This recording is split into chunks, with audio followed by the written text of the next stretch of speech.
Noxy, I appreciate it. Thank you so much for the raid. Everyone that's joined us will be starting here soon, probably about another 9 minutes, and then we're going to get into the lovely action that is Smirzera League.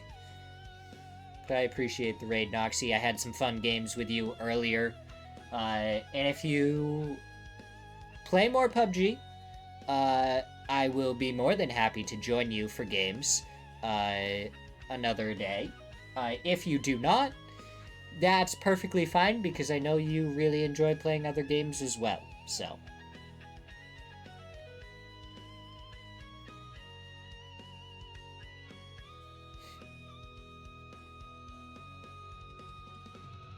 You have some wonderful food, Noxy.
couple more teams go down, and he could actually get a couple of placement points out of this.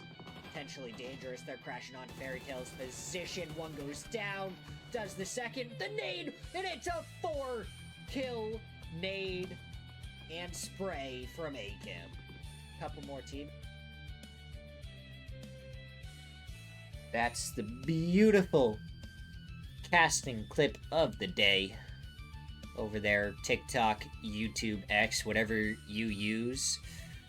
Go hop on there, give me a follow, and you'll get to see plenty more clips just like it.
All right, here we go, ladies and gentlemen. And as you will notice, I am not alone this time.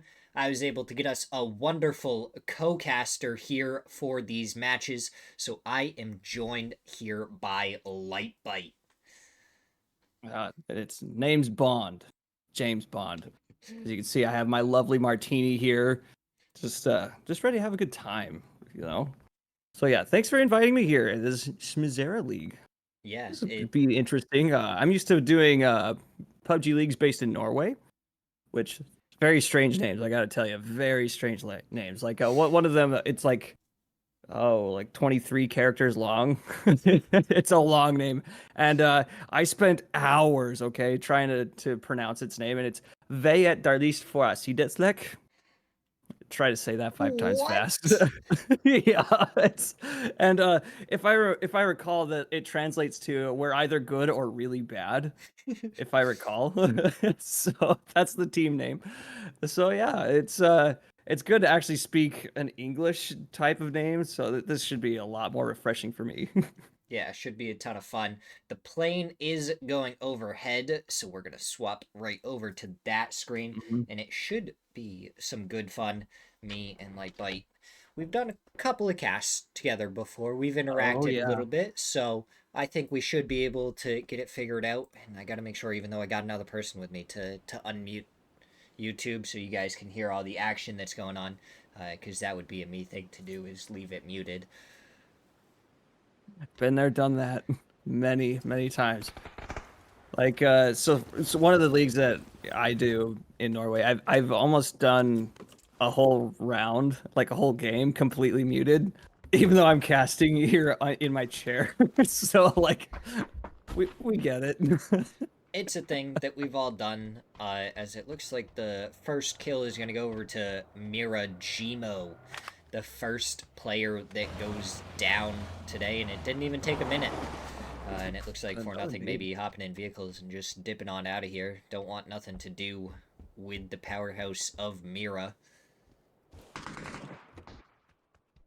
I mean, Kameshki, kind of an odd drop for two teams. I mean, I understand that it's a great place to fight, but it kind of comes down to how the loot table works. Because, like, as you can see, like, none of Mira have a second magazine to put in their weapons. And if they do, it's fractioned. So, like, that we have 30-10, for example. Ooh, got another good fight. Glock. Trying to put in some damage. Gets, like, I don't know, 60 HP or so. Gonna come in. Oh, Karak with a shotgun. Okay, I didn't see that in his inventory, but he might get a second one as they swing the door. But no, oh no. Nidavon Oh, able to take care of him, gets the flush immediately, and he might actually get the res onto Glock. Doesn't look like the rest of 55 there, and Ready Murillo gets the knock and flush onto Tiny, and now 55 are down 2 players, but Psycho, we've seen him do some crazy things before. Can he do anything crazy to turn this around for his team? it's currently a 2v3 at the moment. 2v4, they Right, did no, get it's Glock 2v4, back yeah. up. Yeah, two. Oh, but they've got a Panzer. You've got to use it. If you come across one, you've got to use it. It's a guaranteed kill. It may as well be a guaranteed kill in my opinion. Oh, it definitely is a good thing to have in your inventory. You can do so much with it. How you doing, Fury, in the chat? Good to see you. All those disgusting shotguns. I don't know. I don't think they're that disgusting. They're pretty fun to use in hot drops. And that's where they live. After the hot drop, everyone's SMG or AR. And I think after the patches, SMG is the way to go. just straight up, they're too good. I mean, the MP5 like Slabby here, like it's the best weapon pickup I think of all time because it's everywhere. I think it's even more common than the Vector now, Yeah, right? I I think it swear I is. see it everywhere that I go. Definitely more often than the Vector. I'd probably say the MP5 and the Micro Uzi probably the 2 most common I see for SMGs. Yeah, I mean, I love the Micro Uzi, but the MP5, it's my baby. It's so much fun. But you know, something else that is my baby is the mutant. I love the mutant. It is my gun. And I saw that oh, which one of them has it? Marilio has it. The mutant. Definitely. It's so good. Like it's slept on. Like it really is. I mean, if you were to actually like, I mean, I'm not saying do this, but if you were to do it, like run it on a script, you know, the click pattern, because you can only fire it in burst. It actually is the fastest shooting AR out of all of them, including the Groza, which I think is the second fastest, if I'm not mistaken. Yeah, if you can just keep control of that, you can do some crazy things. Fury over here saying MP5 is more reliable, but he tried to do it in the PG terms, but he's just a PP lover. That's what he's really trying to say. He said Bison Yeah, lover, but we know what he really meant. yeah. I'm not gonna judge you for the PP. I'm not gonna judge that. Biggest ammo Yes. capacity, therefore it's the biggest PP, Yeah. right? Yeah. Yeah, I mean, I can't argue with that. It is. That's how it works. But Murillo, not only does he have the Mutante, he has the Panzer as well. So he is just Oh, stacked yeah. for success. Not a whole lot of ammo for that mutant though. So misses if they miss the Panzer, it's not really an ideal situation for a fight. Samcro is all by themselves. It's basically a 1v4 on this rotation. This is not looking particularly great for 55. Samcro, they can see this. Oh, sends a Panzer, but does get a knock. I thought he didn't get the initial spray, but no, he's gonna get. Oh, he's getting naded? Oh yeah, that he's Oh no, down we to see it that right in the nade. frame. Great throw from Glock and the finish. He closes the door and he kept the nade right in there with him. It honestly looked like it was about to bounce out the door, and then we just see it bounce off of the side of it. I mean, for me, it looked like it took up like a third of our visible frame. Like it was in his face when it exploded. It was glorious. And Psycho, Glorious to see. he's the last one remaining. Is he gonna be the death in the first team out? Gonna be 55, or is it gonna be a different team that ends up falling first? As it looks like Toyo and Team Liquid gonna be up against each other. Benya, he's already picked up 2 players. Caspitan downs, now he's flushed out. Benya finds a third, and now it's just gonna be him versus Sparking. The nade being prepped, being thrown out, but Benya, he's going upstairs on the grandmas. Molotovs and stuff going out. Sparking, he's trying to look for a different angle as Emmy and Vinny are making their way over here, but the shots come through, and down goes Vinny. The flush quick to follow. Great spray. Great spray. It's a little bit different compared to my normal EU leagues. The sprays in NA are just so good. I love to see it. I expect nothing less from Team Liquid. Oh, AO and Luke just got flushed. So Benja Kabani from Toyo getting 2 more points for their team. Yeah. Smokes do come out. Now we're gonna have to see. It's back up into a 2v2, but Team Liquid definitely still trying to recover a little bit more. Benya still doing perfectly fine. And Purdy, he gets the knock onto Emmy, but Benya has been the problem so far up against Team Liquid. And Purdy, he goes down again. Sparking, he's making his way through, but he didn't find him. He didn't see him. The smoke did enough. Yeah, we're just laying down. I thought they were going to shoot at each other for a second. I mean, they looked at each other, saw the glint in the eyes for a couple seconds before they opened fire. Ooh, that's a great Molotov. Sparking on fire. Catching fire. I mean, I suppose if your name is Sparking, I'm sure that's in the job description. Yeah, I think so. But, oh, Benya's moving up the stairs. Sparking, hearing this, jumps out. Stun comes out. Spray coming off the stairs. Did he flash himself also? It did look like he somehow caught himself as well.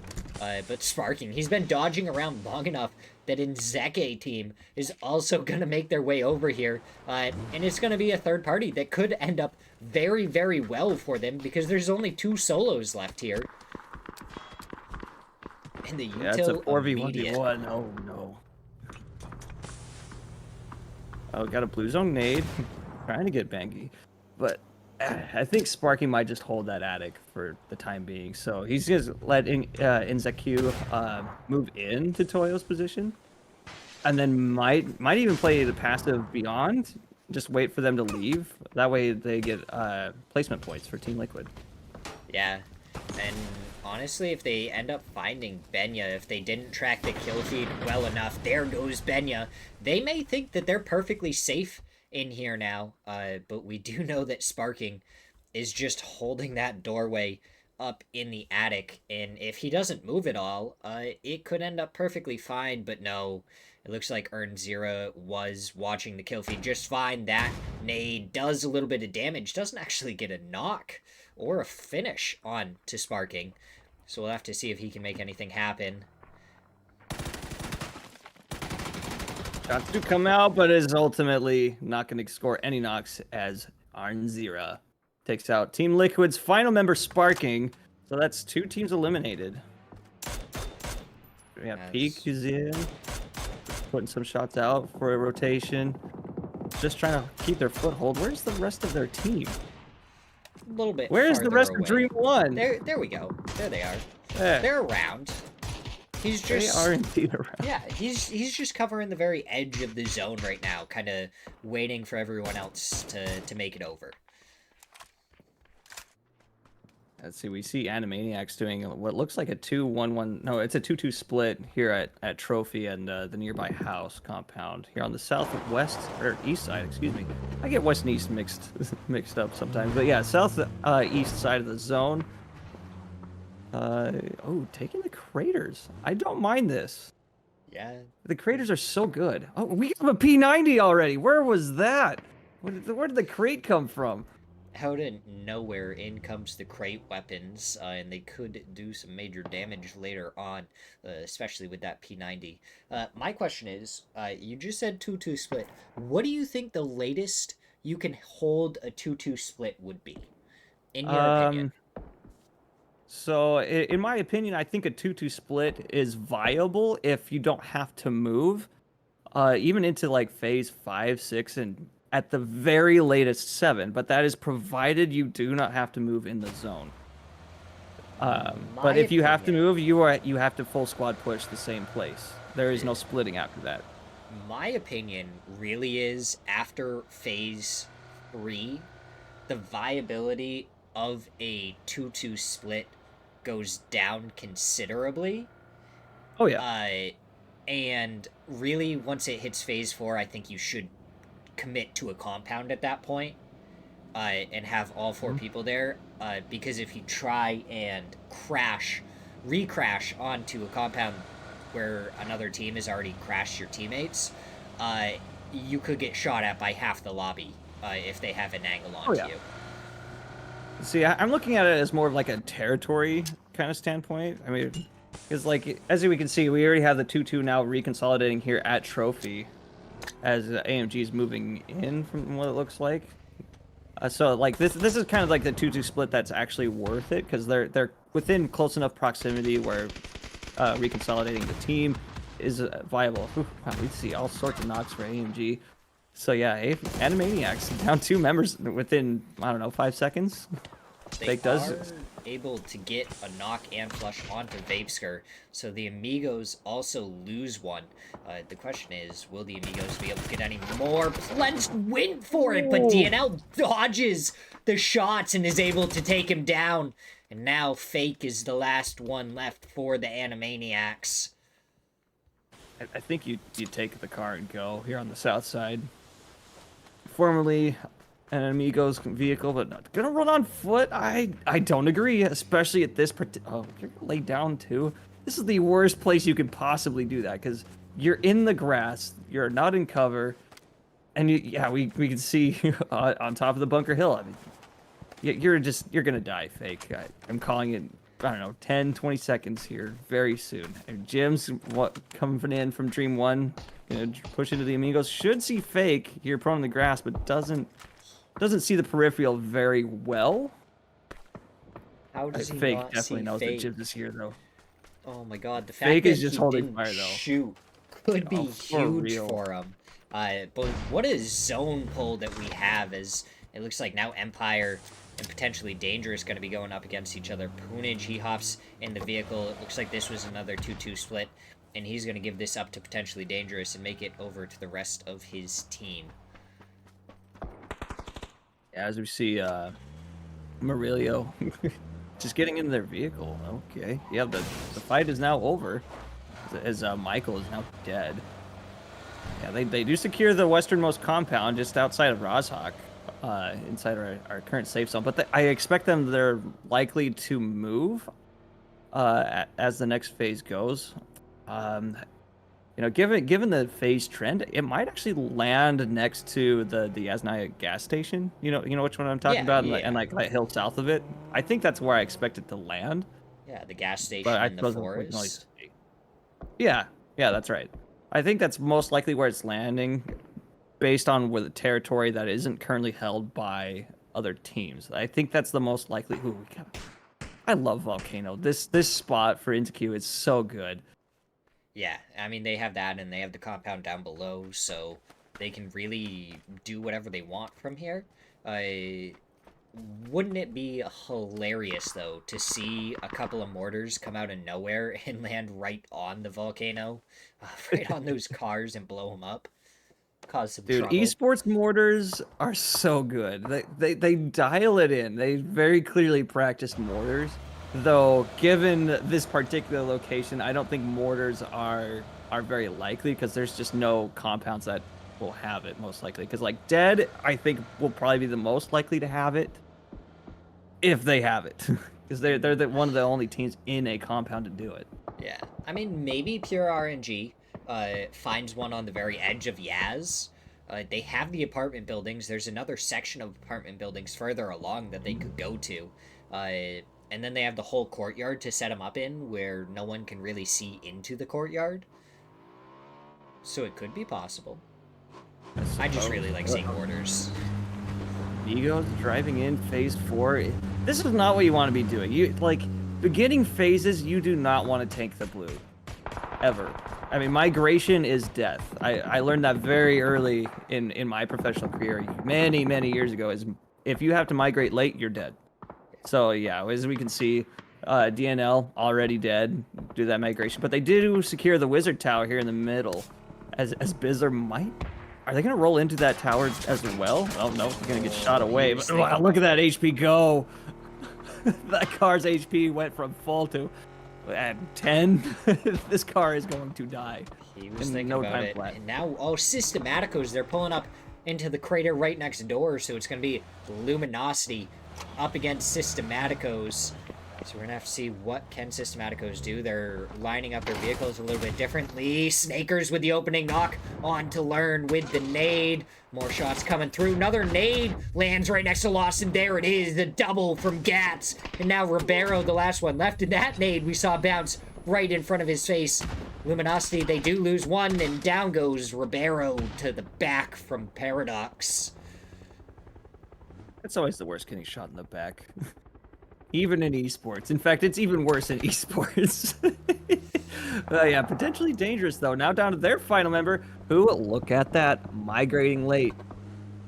They might, I think they're probably going to die for it here in a second. Yep, there's 20 HP. It's a really interesting one, because I don't know what the timing for it was, as he does go for the nade now onto XP, but XP gonna dip out of the way of that. Still takes 41 damage, and he's gonna be so low. Slabby going for the quick peek. Spots him out. Down he goes. But potentially dangerous. They were at the J compound, and then they came over to the forest, I think at the same time that potentially dangerous did. And potentially dangerous. They're the ones that come out on top, but only with a single player remaining. Yeah, see, I thought Empire had a few more players there, which I expected to be the end. But ultimately, that was not the case. It was actually just a 1. But, oh, look at this. It's a 3-man rotation here on the west side, going right into the same location. So we might see another player elimination here in the next few seconds. But it'll probably not be on camera.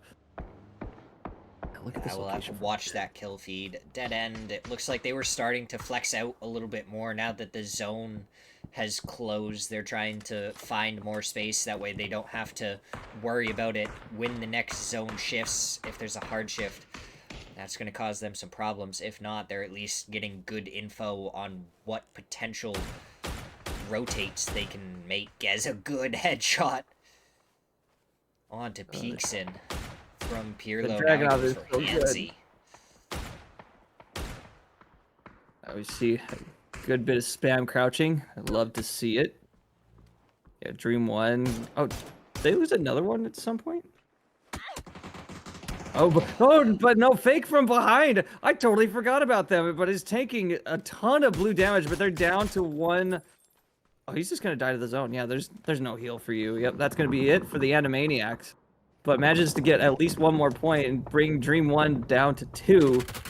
Or up, I guess. But, oh, Alcadzia.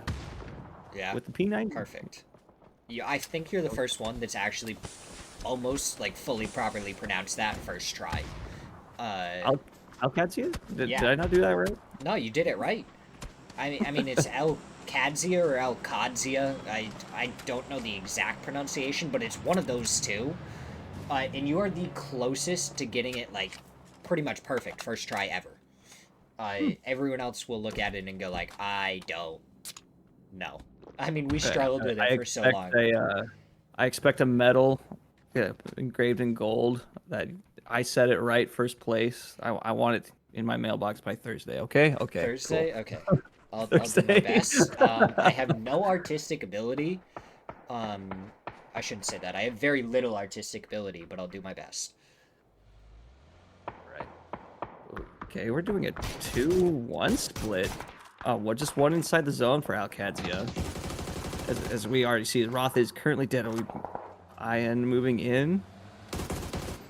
No player damage just yet. Just all vehicle. But yeah, DIY keeping this current divot in play as the zone has already begun to collapse. We only have just a little over a minute until it's finally complete. So the rest of Alcadzia has to move into this location, but they're getting punished for it. It Receiving a may little bit of actually grenade be damage. okay though, since DIY was here earlier and Zeki team knew he was here, so they were trying to throw some nades over here. The rest of the team not in a difficult spot for that as Jibs goes down and peeks in, just jumps out of the vehicle to give himself over to the ground rather than Alcadzia. Mm. I was secretly hoping for like 2 seconds that Andrew was about to. Oh, Vinny with the self knock. Yeah, Selfish! No! No, that is not what you want, especially in what I consider the end game now. So, if Alcadzia knows that this is the particular team that just got squished, they need to push into this location. But as we can see, there's 2 down and 1 flushed. Snakers with the finish onto Andrew. So LG is also getting in on this crater fight, but ultimately not pushing across. But that's going to be it. Mira. NTQ is now eliminated. Yeah, Mira from the compound had a great angle onto that. Did plenty of damage. Alcadzia, now they're going to make their move. This dip isn't actually safe anymore. Luminosity, they have held their dip. They've only lost 1 so far, and they've done so much damage to any other team around them, but I think they're pretty much out of offensive util to use on them. 6 kills so far in a 6th place, because we only have 6 teams remaining. Yeah, only 6? Yeah. Where'd everybody else go? I mean, obviously they're dead, but you know, when? When did they die? I saw a couple die on the rotation here on the south side. I think LG got them. Yeah, pure pandemonium here. Dead end. They are still up as a 4-man, and they're wrapping all the way around. Pure RNG. They're getting. I mean, what they were in the compound. They scouted forward. They kind of spread out, got info, made their way forward, and now they're still up as a 4-man, and they have a little bit of control right on the eastern edge of the zone. Yeah, creator code here for pure RNG. I think they had a very commanding spot to keep the other team here on the west side out as Mira attempted to backfill, but I don't think will ultimately be successful. But the smokes have to come out to cover their east flank. Otherwise, they can't hold this position from Mira. On VHZ, he's spotted out now. Creator code going for some more shots. More nades coming out from Mira. They're not connecting with anything. Not getting any damage on the nades could be detrimental. But we've seen Mira dismantle some teams before, and that's a couple of shots coming out in the back from Amigos, and it's a nade from Fakeson, but we're going to hop over to the Alcadzia Luminosity fight. Luminosity, I think it's is it a 4v or is it a 3v3? I think it's a 3v3 right now. If I had to give the edge simply for the P90, I'd probably give it to Alcadzia, but Luminosity, I think, just has a little bit more ground to work with and fight from, even as the zone closes them out. But Alcadzia has actually opted for the vehicle. I think that's a perfectly viable play. Use them as the hard cover from now on. Ooh, takes a nasty hit from it. MEP. Yeah, dead end. They're getting involved. I mean, I feel like we've seen them just get involved with absolutely everything that's happening all over the zone. The only fight that they can't get involved in is that pure RNG and Mira fight. because there is amigos in the way. I can't really even see Mira on the mini map here. Oh, nice knock from Rello.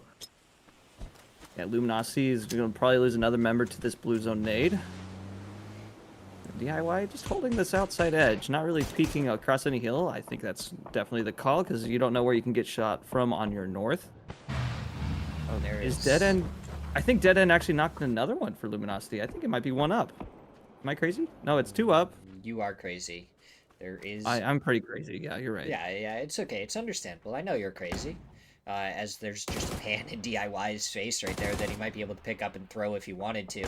But Luminosity going to get back up to a 3-man. Alcadzia, they're still back up to a 3-man after Cowboy got res. So just no one wanting to die in this fight. Yeah, it looks like Mira was eliminated here on the northwest side as that fight is now over. So the remaining team is actually going to move in on the northwest edge as now Dead End actually eliminates the Amigos. And that's it.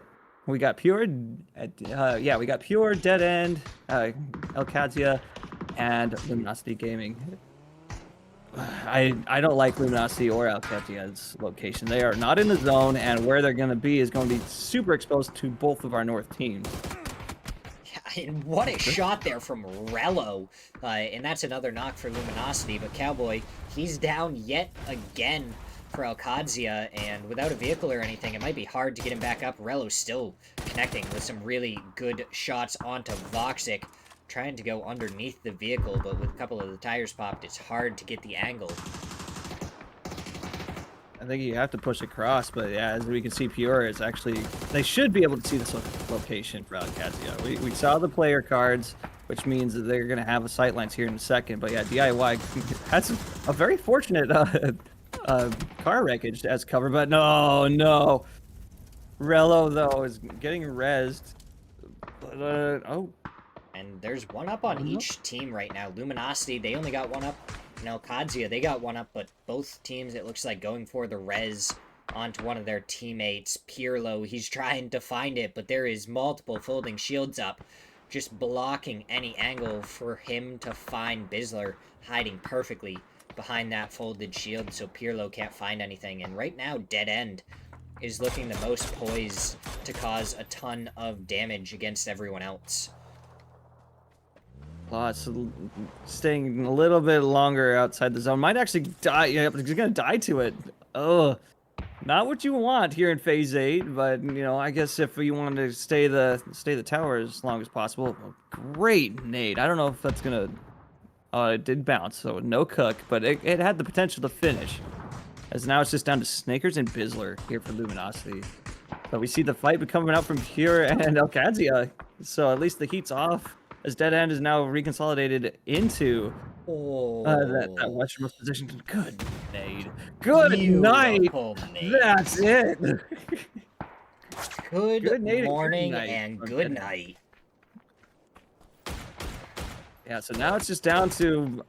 I'm just going to say this. I think the game will really come down to Pure and Dead End. I don't think Alcadzia really has the utility to push out into the zone. And if they do, where do they go? They only have smokes. I don't think there's any hay bales really left for them. And if there are, there's only a handful of them. So you can't really fight one. Oh, there is no... Look, no hay bales. Where's Alcadzia going to go? DIY, so yeah, he's made his way forward. He is laying down.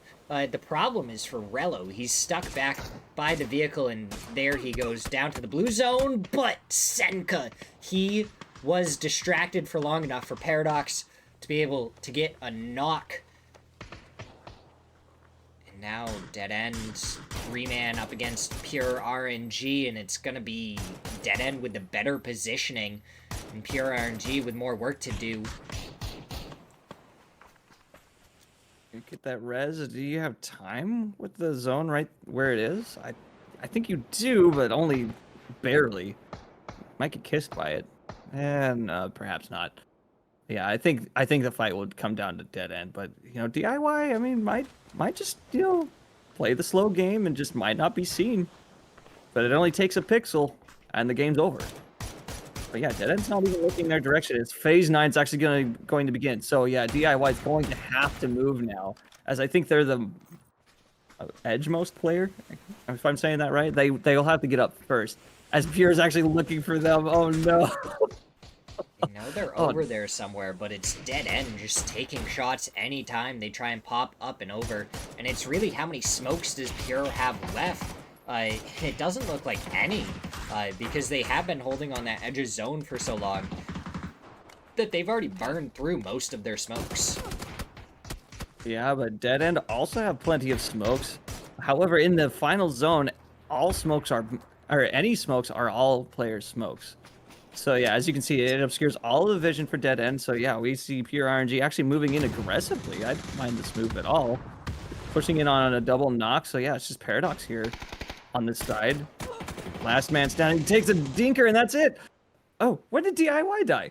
He died right in the middle of that push. Pure RNG, though, they're able to take game number 1 with 12 kills. Absolutely phenomenal there. End game from them. Senka, he rushed forward when those smokes came down from Dead End. He threw the nade, got a double knock, and it was just their game to win after that. Fantastic end game. I mean, I'm surprised El Kadzia didn't actually receive any heat from Dead End despite being within vision. So as I said, it was just within pixels. That could have spelled the game for him. But secured third place at the very least, which was what, 4 points? It's a good set of points. So, yeah. It goes I think 10, it's 6, 5, 4, 3, 2, 1, 1. Yeah, so 5 points. Yeah. Third place, 5 points. Not bad. I mean, despite no kills on your team, 5 points is a good set of points to have. Not bad at all, DJ. I know you were wondering who was here with us. It is LyteByte. I see that you said hi to him. He says hi right back, obviously. But yeah, LyteByte was able to join us, and that is a phenomenal match number 1. But now we are going to go to a quick break as we get ready for match number 2.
Here we go. Match number 2 is underway. We have hopped into the plane. Got to make sure we unmute it. And what a first match we had. Obviously, you guys didn't get to see the updated leaderboard because it just wasn't updating yet. But it was for the rest of the divisions. So I'll give you guys a quick rundown. In first place, we have Pure RNG with 22 points. Second place is Dead End with 13 points. Third place is Luminosity with 10, followed by fourth place, Potentially Dangerous, with 8. Wow, 8 points, and they were they yeah, they weren't even podium here at the end. So yeah, 8 points is actually a good set of points. Yeah. And all of them, I think a majority of them were kills. No. All 8 of them were actually kills. They didn't get a single placement point. Oh, really? Wow. Okay. Yeah. Meanwhile, Alcadzia, they did the exact opposite. They're down in 7th place, 5 points, no kill points. Well, I mean, points are points, so I can't diss them too hard, especially for game number 1. Yeah, as we can see, 55 and Potentially Dangerous are fighting for Fairy Pier once again. And it really are we going to see a similar outcome? It seems like Potentially Dangerous still has the upper hand here. They got what looks to be the better loot. Nidavon gets the opening knock onto Sam Crow this time. He was the third to go down in the last match, but this time he's the first to fall to a nade.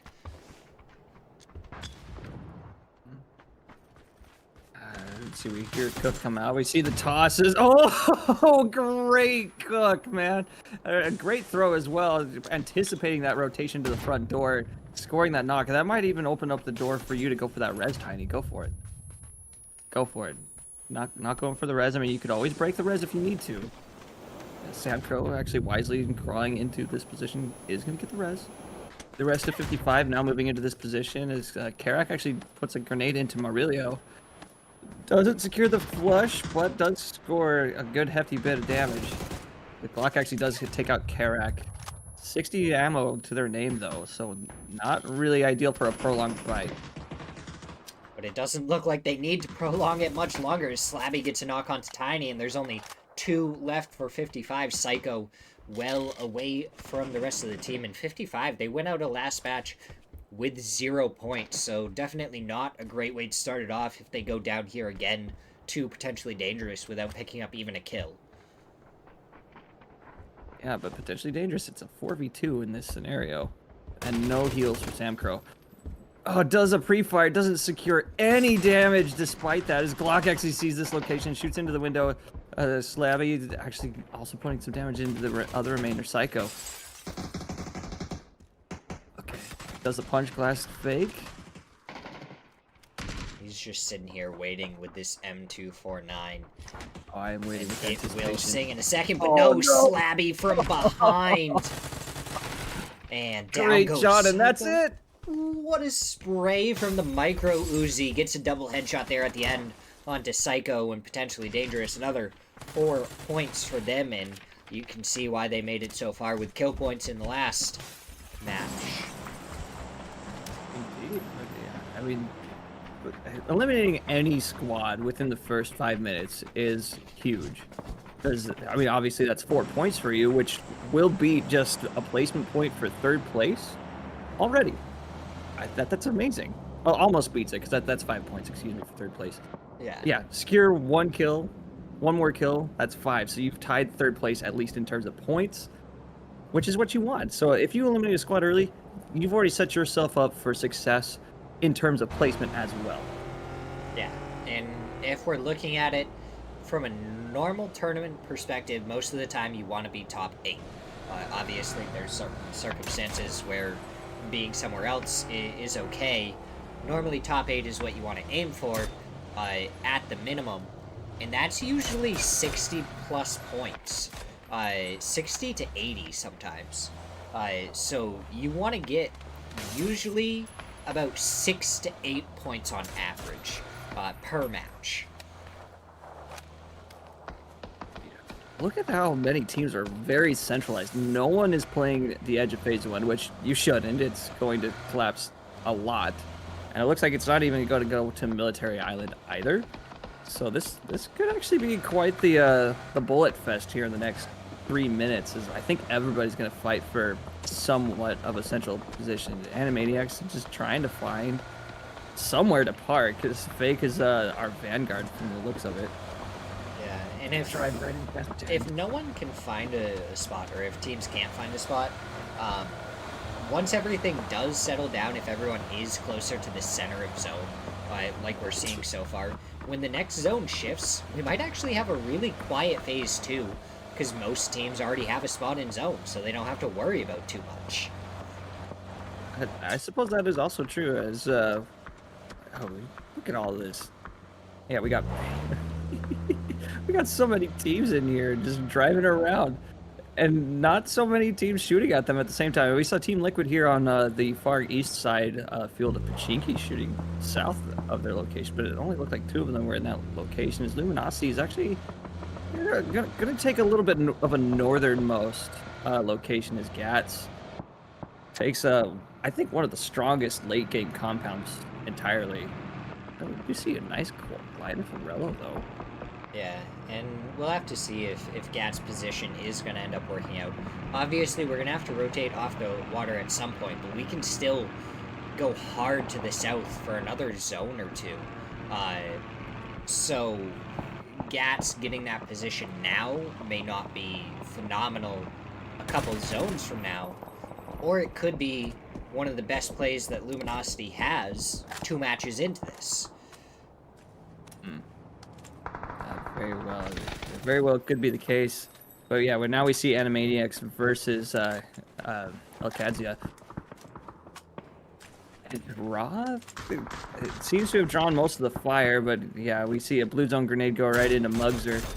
That's just not going to be ideal, as Roth has the perfect spot to hold them out. Oh, great nade from DIY. And on the other side, what a flush nade as well. On the other side, though, Toyo, they got a knock onto another member of the Animaniacs, so they're actually down to just a 2-man. Plentz takes a little bit of damage from a follow-up nade, and it's going to be Plentz and H11 Jr. to just back off of this position. They no longer find it safe. Yeah, I think it's very wise of them to leave. I mean, Fake is most likely going to die, so it's going to be 1 point for Kaspitan, I think is who scored the knock. Yeah, there you go, Toyo with that finish. So that's 1 more point for them as well. But yeah, Animaniacs, did they crash a shed there in the center? I think that's what they did. Just looking at the mini-map there. And I think they might just play that shack for the rest of the game. And it sounds like we have a glider glitch going on for a second. So we hear everything going on over by the glider. Whoa, dude, sick drift there, Pure RNG. I mean, I know that was an observer bug, but that was still pretty cool. You gotta see you got the Lambo. Love to see it. It's an incredibly loud car. But any second now, well, I shouldn't say any second now, we got about a minute until the next zone shift pops up. So we'll have to see what ends up happening. We'll have to see if these teams are going to have to move a lot, or if it is just going to center up, and we're only going to have 2 or 3 teams move. Yeah, I suppose we'll find out in 45 seconds. Meanwhile, Empire just kind of driving and flying by. Nothing to see here.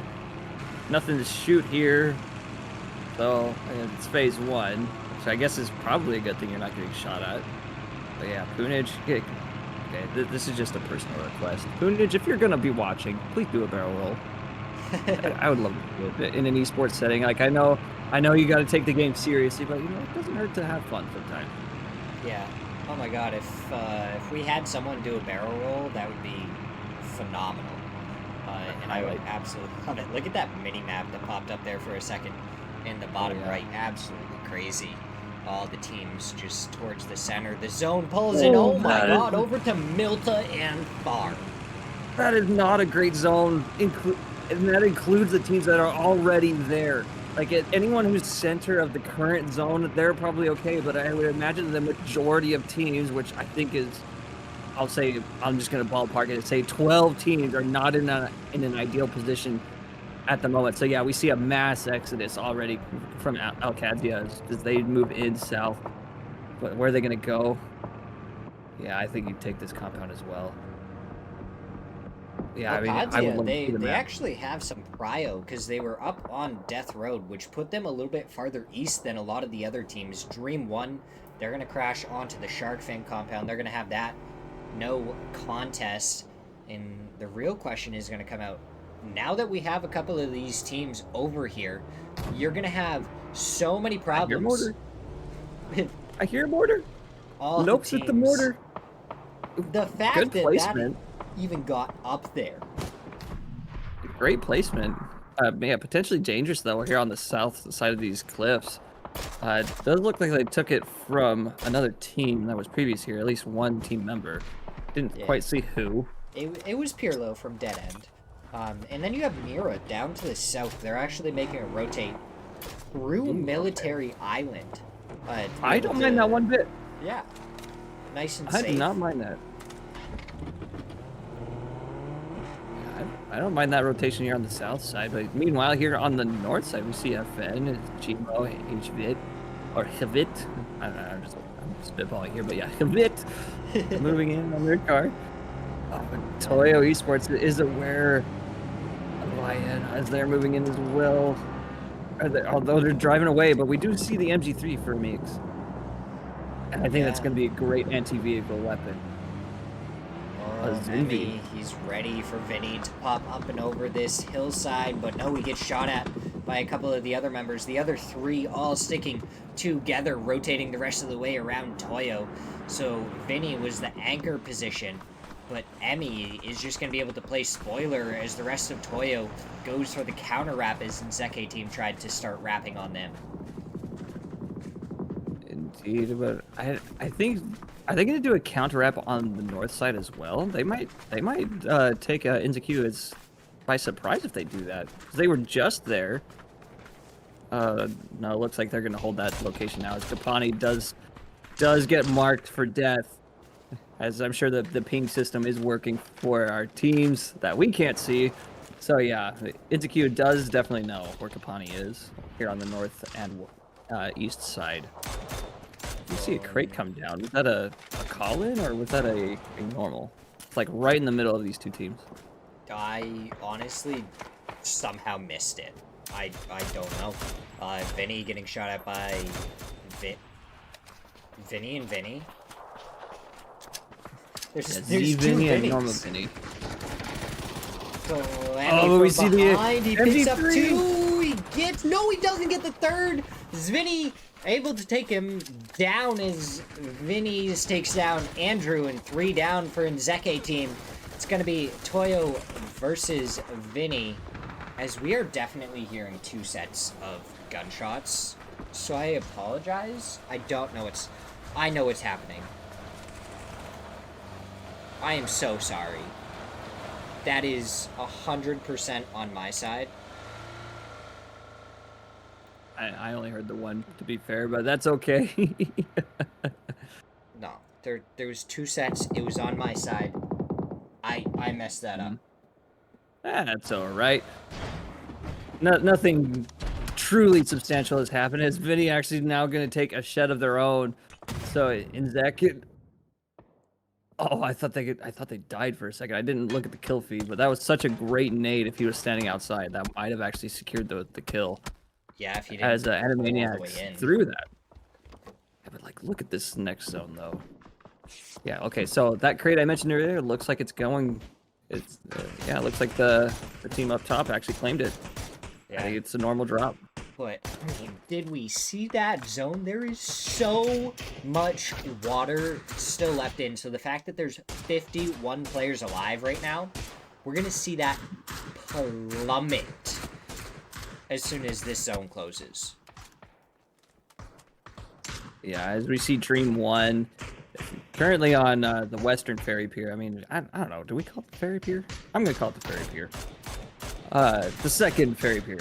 Yeah, at They're the very fighting least, a potentially ferry dangerous. pickup spot. You know? Yeah. Yeah. Mhm. Can be called And pier. as we can see, they're fighting potentially dangerous on top of these cliffs, and I think if they can get them off that cliff, then they can push the little rock hills to their north side, and then they can even fight amigos. But yeah, over here we have pure RNG fighting up against Empire. And Empire, they had an okay match in the first match with most of the points going towards the top of the leaderboard. They have 3 points. They're in 9th place. And now they've taken down at least one on pure RNG as Finna further north gets the knock on XP. But 4-0 is also getting involved in this as Punage goes down to Penta. Yeah, Penta and Finna here on the north side going to throw a grenade into the smoke. Does secure one more flush. As Hivit going to drive away, but might die to the zone, chunking out maybe. Nope, doesn't look like it. They do make it inside, but they're not going to get it anywhere, I don't think. Yeah. 5 HP is 1 shot. And these players have good shots.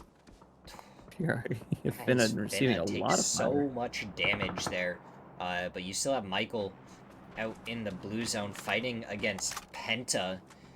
So pure RNG going to be fighting Empire on the eastern side. Is up towards the north. It's Team Liquid versus Toyo. Team Liquid, they only got 3 points themselves in the last match, but 2 kills so far in this one with the flush onto Vinny. Sparking, as we can see, has the jammer bag, is not getting chunked at all. And neither player is getting chunked right now. Well, Team Liquid, they Sparking a little actually bit had a in blue. 2-2 split. They sent Indeed. Luke 12 and Sparking over here to try and just cause some damage for Toyo. They got a knock and a flush onto one and are able to get right back into their compound as we had a pretty obvious, very northern shift with the zone because we had to get rid of some of the water. Indeed. Oh. Vinny is still there in their shack as Animaniacs actually aren't going to push into their location. And I think the reason they haven't is because Team Liquid could actually see that location quite well. And they don't want to lose any more members for free, which I think if they were to do that push would be the result. Meanwhile, Luminosity Gaming, though, they're here on the northeast side of the zone, might even hold out Alcadzia on their rotation into this location. Oh, nice hits. Doesn't secure any player knocks. Yeah, Bizzler gonna maybe score some more player damage. I don't know, but I think Alcadzia, they're gonna stop, but they're not in the zone. And the zone is closing. What are they gonna do? They're gonna have to push in within the next minute to this location where Gats is. It is a very slow side of the zone with how close it is to the zone.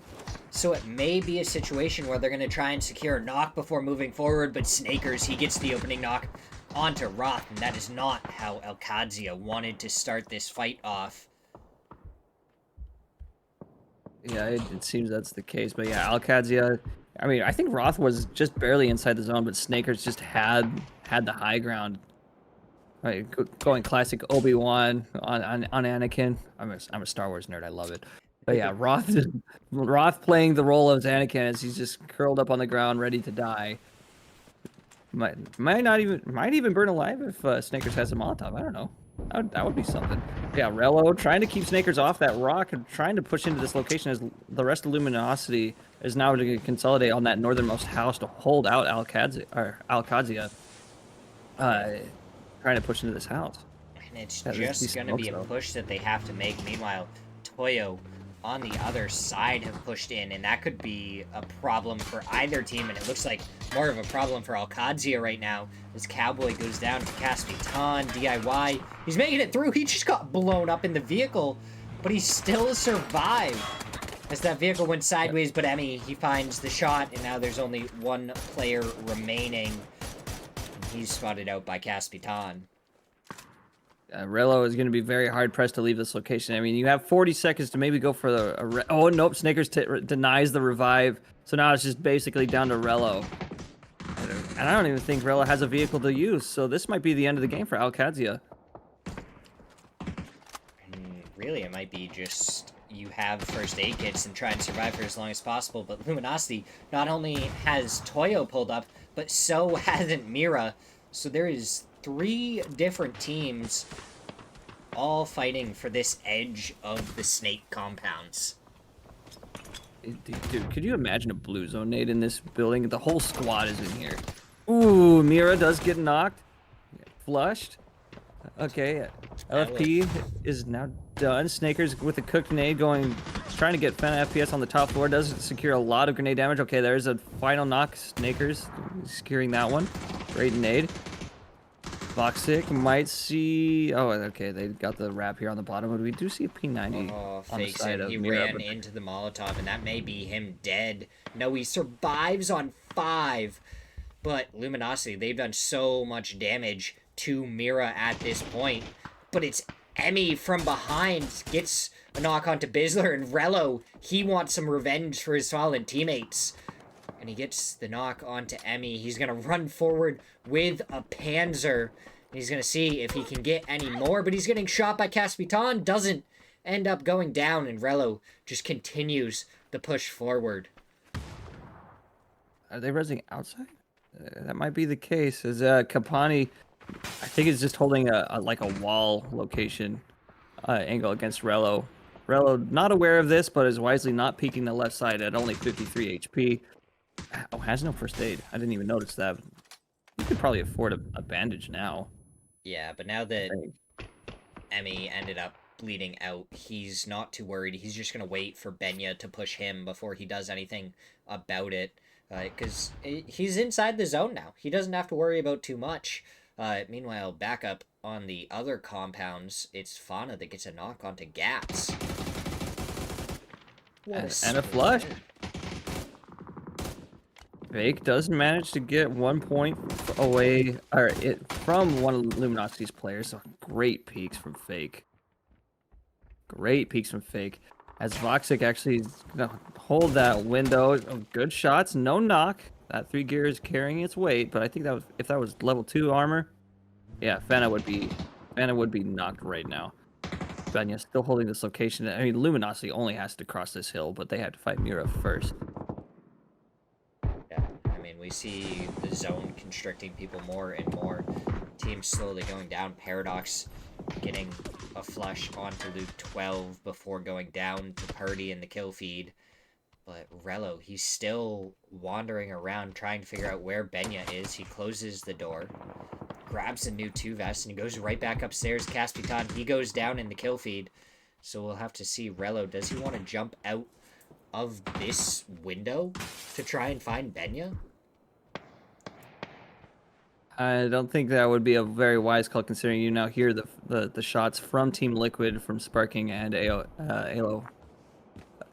I think Rello, you have to push out. You have 5 seconds to do so. I think the sooner you do it, the better, before someone can get to a spot and hold you out. They do see this location, though. Rello does not finish out Caspitan, so that's actually a stolen kill away from Team Liquid.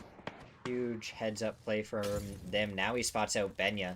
So he's got to try and avoid all of the graded windows, because that could just cause more trouble for him. The Molotov's going forward.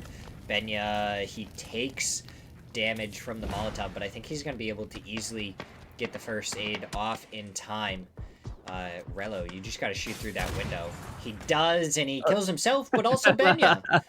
I mean, 7th place in a kill. Who dies first in that situation? I wonder.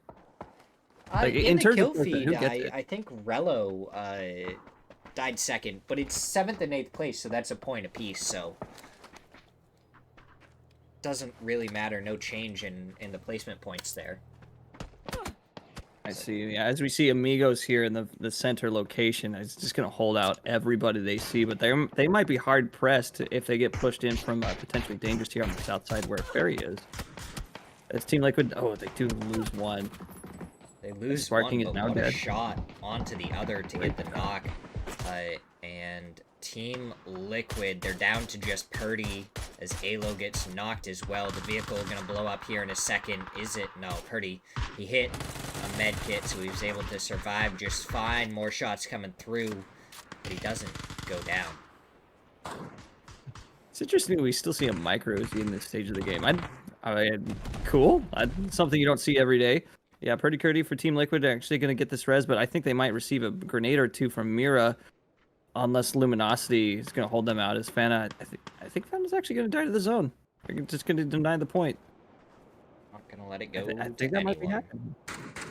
And now we're gonna see the next zone shift, and oh my god, Amigos gonna be loving that. Potentially dangerous. They're gonna have a spot just barely on the edge. Team Liquid, they're not gonna have anywhere to go. Luminosity, maybe send one to the shack and see if you can get an opening knock for the rest of the team to crash, but I don't know what they have for vehicles.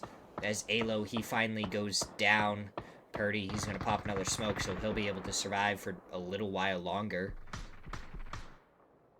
Fana tries to push forward, but yeah, 12 IG does actually see them here on the outside, so that's 1 point additional for Amigos here in the center part of the zone. As Luminosity might, I mean, I think Purdy's probably going to die to Luminosity or Amigos, as they are dialed in from either side. I think in favor of Luminosity, I think they could probably just push straight into Amigos location, just drive right in aggressively, like maybe smoke that wall so that it obscures their vision, and that might open the door for potentially dangerous to look at them from their hill. Maybe. I think we definitely have to look at it. How aware is Luminosity of how many players are left on each team and where those teams are? Because if they know Purdy and HFit are the last solos left, okay, boom, down goes HFit. We're down to 4 teams. Purdy's down. We're down to 3. Now's their chance to do what you were saying. I just feel like the definitely taking care of the solos was the better play there, because now you're in the worst position and you don't really have a lot you can do anyways. Even if you take that shack that I was talking about, yeah, they only had 1 vehicle. There's the smoke wall you were talking about, and here they go. The pre-nades coming out, and that does so much. Down goes one. Snaker still alive. There he goes, and bye-bye Luminosity. Great nade. I think that's what really sealed the deal. I think maybe if they had a little bit further forward of a smoke, that may have gone differently in their favor. But ultimately, that goes into Amigos. So it's just down to potentially dangerous and Amigos here at the very end. And the zone will be finishing up in 15 seconds as we see an injection of our pain meds. Yeah, could you imagine just shoving a big old pain pill in your vein? No, thank you. I am all set. But yeah, I feel like if Luminosity had 2 different vehicles there, they might have been able to send one over to the shack. And yes, it might not have lasted well for them, but then you get into this zone and maybe potentially Dangerous goes down first and you get another placement point. But with 1 vehicle, I think they made the right choice of just trying to crash onto the compound, because there's not a lot to play anywhere else in the zone. All right, looks like potentially Dangerous is clown carring as well, so we might see a double feature from the grenade kills, and that's gonna hurt. No, it doesn't explode. I thought it was going to. Yeah, so potentially Dangerous now moving into this location is blocked. It's actually gonna play on foot as Lopes is caught on the outside, but Onai is currently knocked for potentially Dangerous, but Nidavon might get rest. Onai Tavano. Oh, is that backwards? Is it actually Novatin? Maybe. I just like calling him Nidavon as Murillo. He barely survives against 12 IG there. But Amigos, they do take home the win. 10 kills in the chicken dinner in match number 2. Potentially Dangerous. Another huge game with 10 more kills. Toyo, they picked up 8 in 8th place. So definitely some teams trying to make a statement here early. Maybe try and climb the leaderboard and separate themselves out from the rest towards the bottom. But that's how we end match number 2. How did you feel about that endgame? Well, as predicted, where that zone was, it was just bullet hell from phase 2 to the finish. I don't think there was a single second where somebody didn't shoot somebody else. It did not get quiet for a single second, even right here at the very end. So as expected, I think the crampiness of that zone really went in favor of who the zone was favoring, which in this case was Amigos, who just had the center zone, what, 4 straight zones in a row, I Yeah, think. and they played it So beautifully. They did what they needed to, and they were able to wrap it up nice and easy. indeed, I mean, how many kills was that? 10? Did I see that right? Yes, 10 kills. 10 kills. Yeah, 10 kills. Yeah, so yeah, first place, 10 points, 10 kills makes that 20 points, which I don't know where that's going to bring them up in the leaderboard, but that's going to look real good. And we're going to hop over to the leaderboard for you guys as we go to a quick break before we get ready for match number 3.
Here we go, match number 3. And we get to see even more fun, exciting action. After a couple of very good matches, some teams on top that I feel like we haven't really seen over the past few weeks getting wins. Yeah, great. Yeah, we had a great showing out of the Migos this last round for round 2. And it looks like they're going to go for airport here at the very end of our plane path on the eastmost side of our zone. Yeah, look at the spread. It doesn't look like there's going to be any fighting for compounds this time around. Yeah, it's No because hot drops. Yep, no hot drops. Yep, no potentially dangerous versus 55 this time around, but they are within close proximity, so maybe we'll see that fight here in a moment. But the first zone appears, and what you know, it is on the southeast side of our zone. Where actually, Hospital. I think I'm. Hospital. Hospital.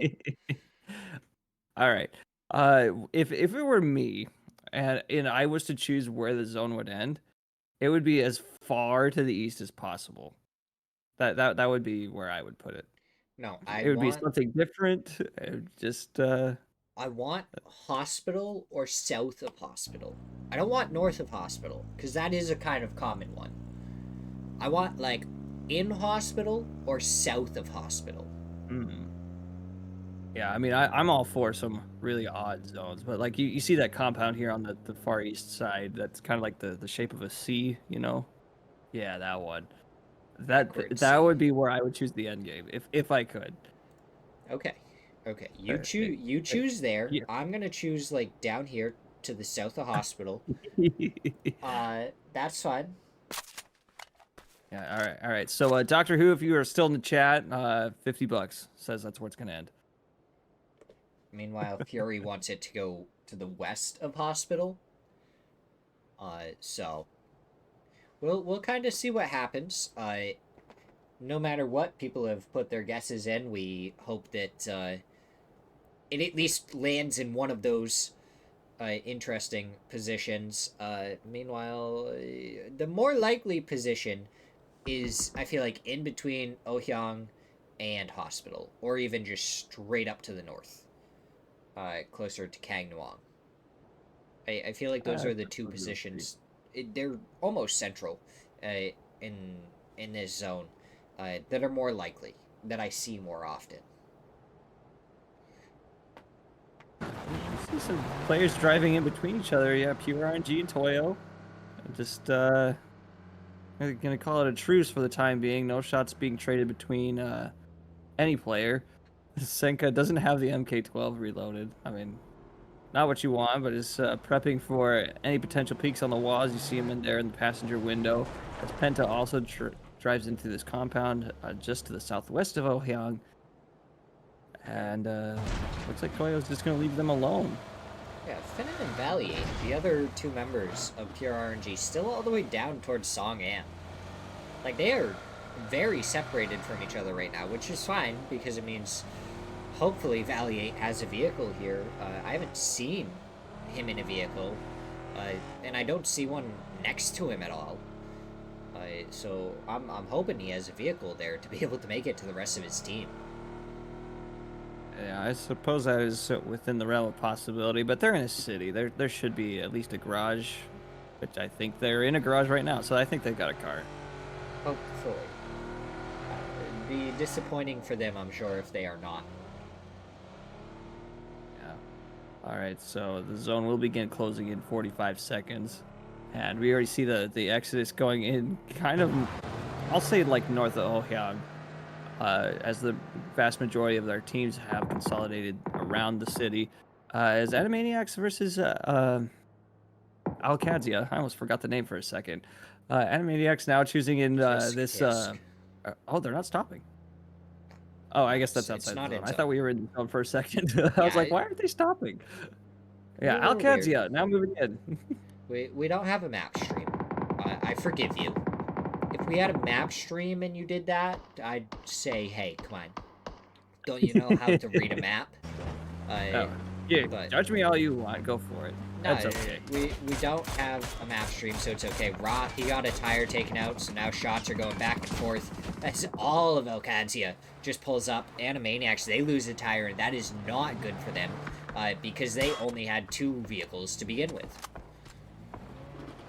Yeah, clown carring, not ideal for any team. No matter what stage of the game you're in, you are very vulnerable as you are a bigger target, if you will. Because, you know, 4 small targets equals 1 big target. Sparking, receiving a little bit of fire from Voxic. Team Liquid here on the south side of Booksensa. Voxic actually might go down. Okay, Sparking with that knock as Luke is also knocked to Snakers. Nade comes out. No flush. He's able to avoid it. Alo gets a knock onto Gats, but Bizzler gets the trade onto Alo. The nades coming out from Sparking. Good shots onto Snakers, but the return, and Snakers is able to take him down. Purdy gonna be the last one still standing for Team Liquid, and it's Dream 1 pulling up to the south, who gets Purdy in the back. Yeah, Team Liquid not performing particularly well. I think they're the first team eliminated.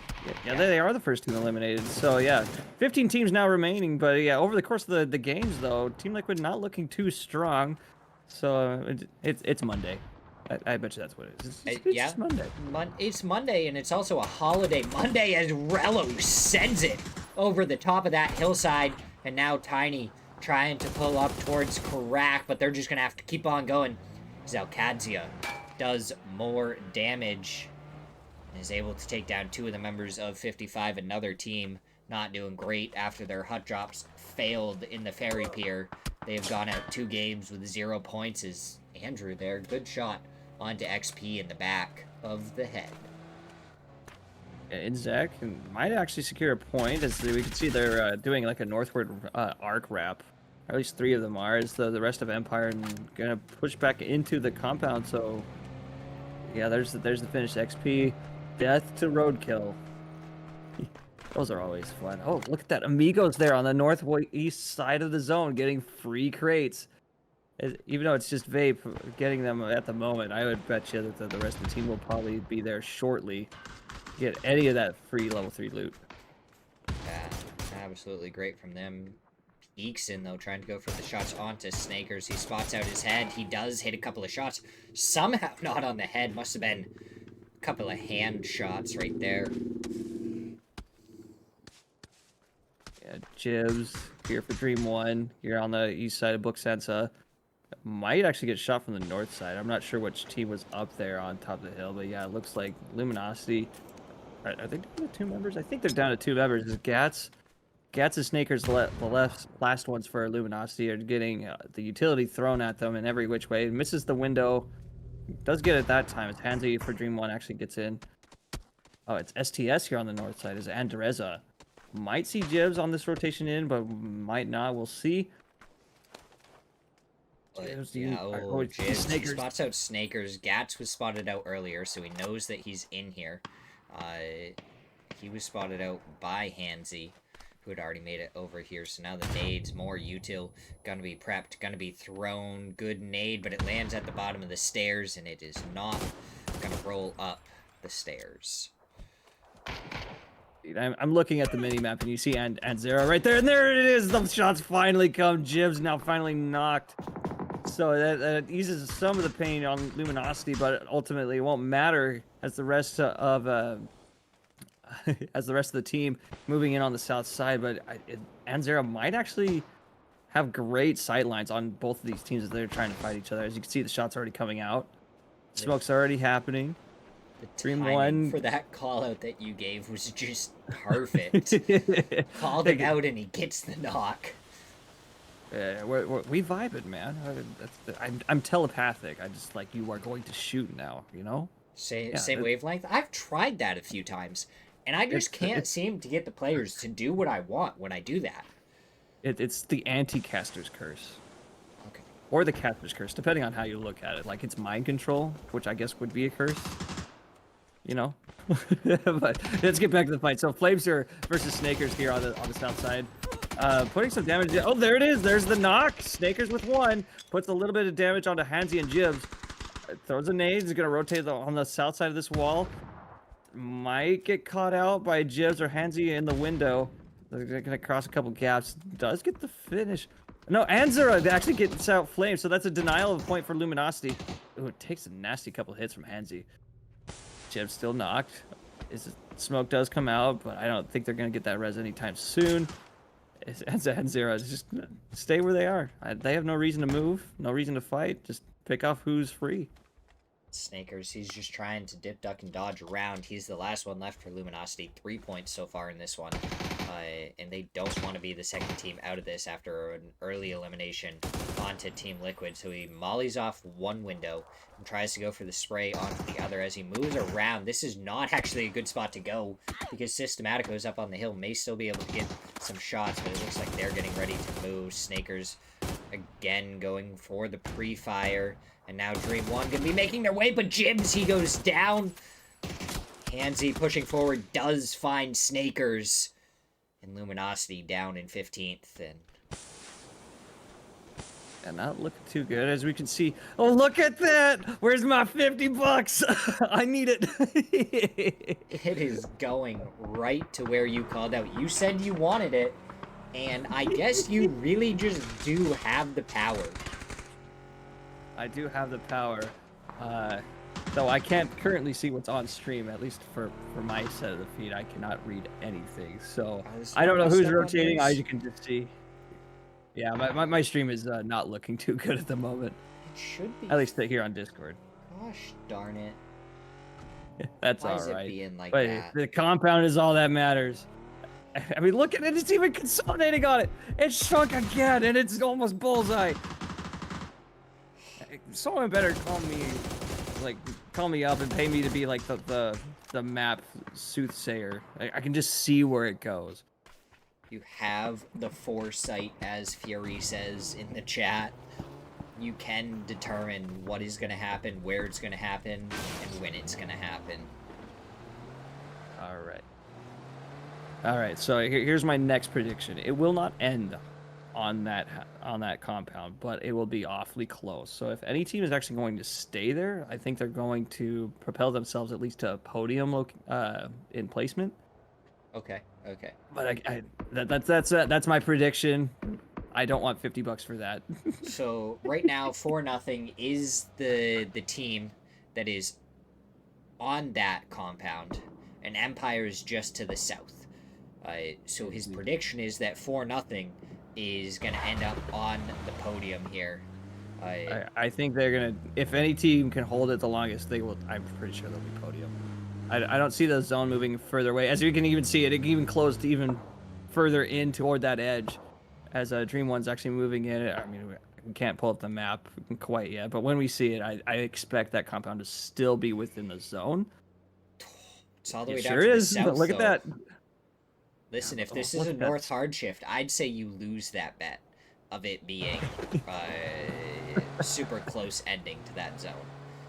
If it's not a north hard shift, I can kind of give it to you a little bit, but it's gonna have to see, depend as on it currently exactly sits, it's where on it the goes. edge, though. Yeah, it is on the edge. It's on the edge. Yeah, that's what I'm saying. We've Like, seen it on the edge, though. If I'm we saying, have seen that. I'm saying, like, if the next zone is still touching the northernmost part of the blue zone on the next shift, I don't think it counts as being close enough. Okay, I hear you. It's got to be like a hard shift. I see. So, we'll have to see what happens. We'll have to see if your C compound is going to be able to survive the long one. Dream 1, though. They're rotating down here on this southern side. They're going to go towards the coastline right next to the river. And we've seen one team already try and make that. As I see you chuck those lottery numbers in the chat real quick. That Fury no, asked Jibs for. flips the car. Jibs flips the car. Oh, it does come back up, so they stop. Okay, Jibs actually does manage to get back on their feet, but they stop outside the zone. I don't know why they would do that. Scouting. They want to make sure that they are not just blindly sending it in. They want to make sure that if they rotate along this side, they're going to be able to still play somewhere somewhat comfortable. As Rello, he's trying to get some shots over towards the members of Mira, but none of the bullets do connect. But DIY, he's taking damage. Cowboy here for Alcads. Yeah, they're on the, I'll say a semi-central location, but more on the west side. Oh, Punage with a double with a Panzer outside of our POV, and that's going to be really good points for them. Oh, but Michael has one too.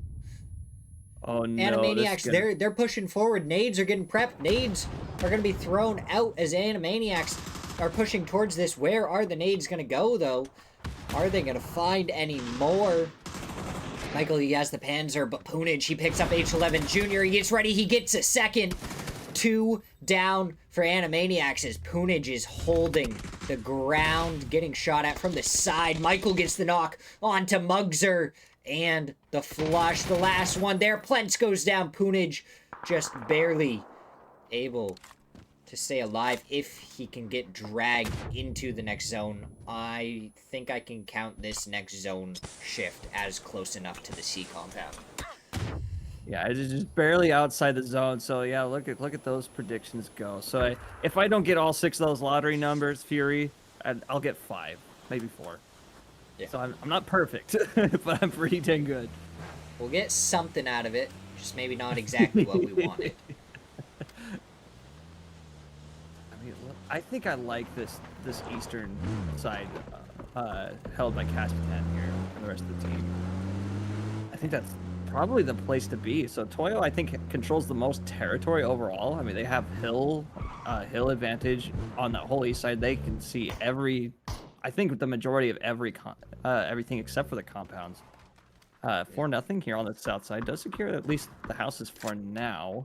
And Dead End, they're doing good. They are center of the zone. They're gonna be loving their life. As that's a nade and it's dead Peeksin, who won't be Peeksin no more. Yeah, Novatin. I think it's Novatin. It has to be. It tracks way better. Yeah, but I like saying Nidavon. Nidavon. I mean, I'm not gonna judge. You should just ask him. Yeah, I should. Novatin or Nidavon? I'll send him a message. I'll send him a message right now, and we'll figure it out. I mean, if we're gonna go for the whole name, it's Novatinho. Which, you know, I don't know if that's the name, the true name. So I suppose we'll see. But yeah, Toyo, though, look at their location relative to Perpetual Danger, though. Look at that. Potentially dangerous. Yeah, as Glock is actually receiving fire from 3 different players from Toyo as they're trying to get in. Yeah, Novatin does get shot. Gets the heal off. We will have an answer by the end of next match. Hopefully. As Glock, he's there. He doesn't die to that Panzer. But Caspitan is able to follow it up with the shots.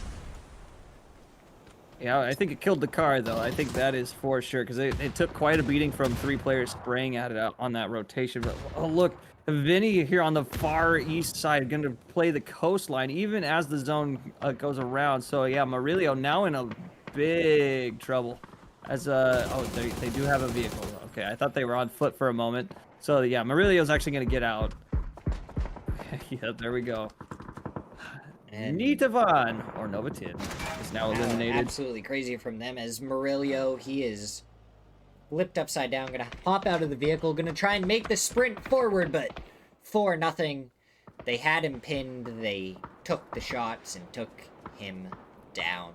10 teams remain, 2 more to fall before we make it to placement points.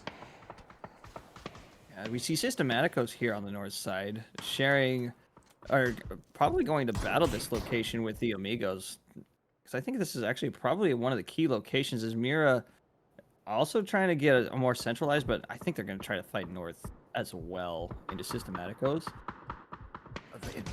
Alcad Diarello, though, still hanging in there. Making his location known. I don't totally agree, but you're also in the open, so if someone's going to see you most likely, so why not shoot at someone at the same time? Yeah, try and get your damage out there. Alcadzia, after 2 matches, they have 10 points. They're in 8th place. They're not in a beautiful spot, not in an awful spot. It's still early on. Meanwhile, Systematicos up on that northern side. They've gotten 3 kills. Going into this, they had 0 points. Alcazia is actually now dead, as Mira did take them out, so looks like Mira isn't going to fight north like I thought they would, but this secondary location where Alcazia formerly was is also a viable location, so that eases some pressure off Systematicos versus Amigos here on the north side, but you can see here the kill feed that they are just going at it, trading and trading and trading.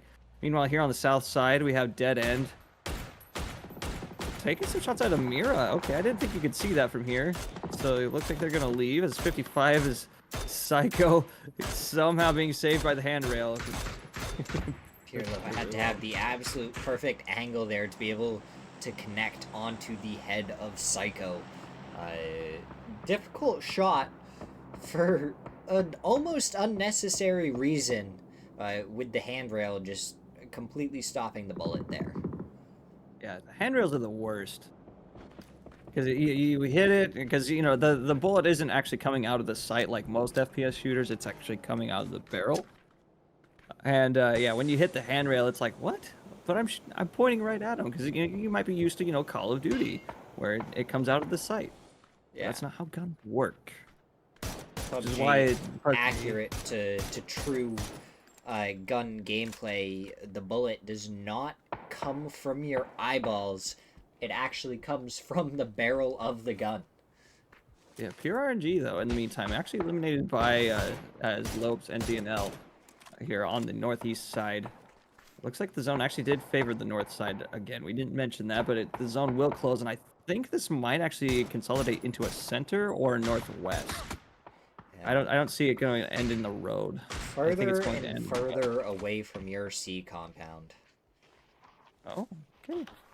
I said correctly. It's going to end on the road. Yeah. All right. It wanted you to be wrong for once. It was like, yeah, okay, you can't be right the whole time. Yeah. Oh, look at that. Mira actually gets some cover crates. That's always nice to see. Oh, dead end, though. It's getting pressed in by Toy. Yes, Cassitown's actually out.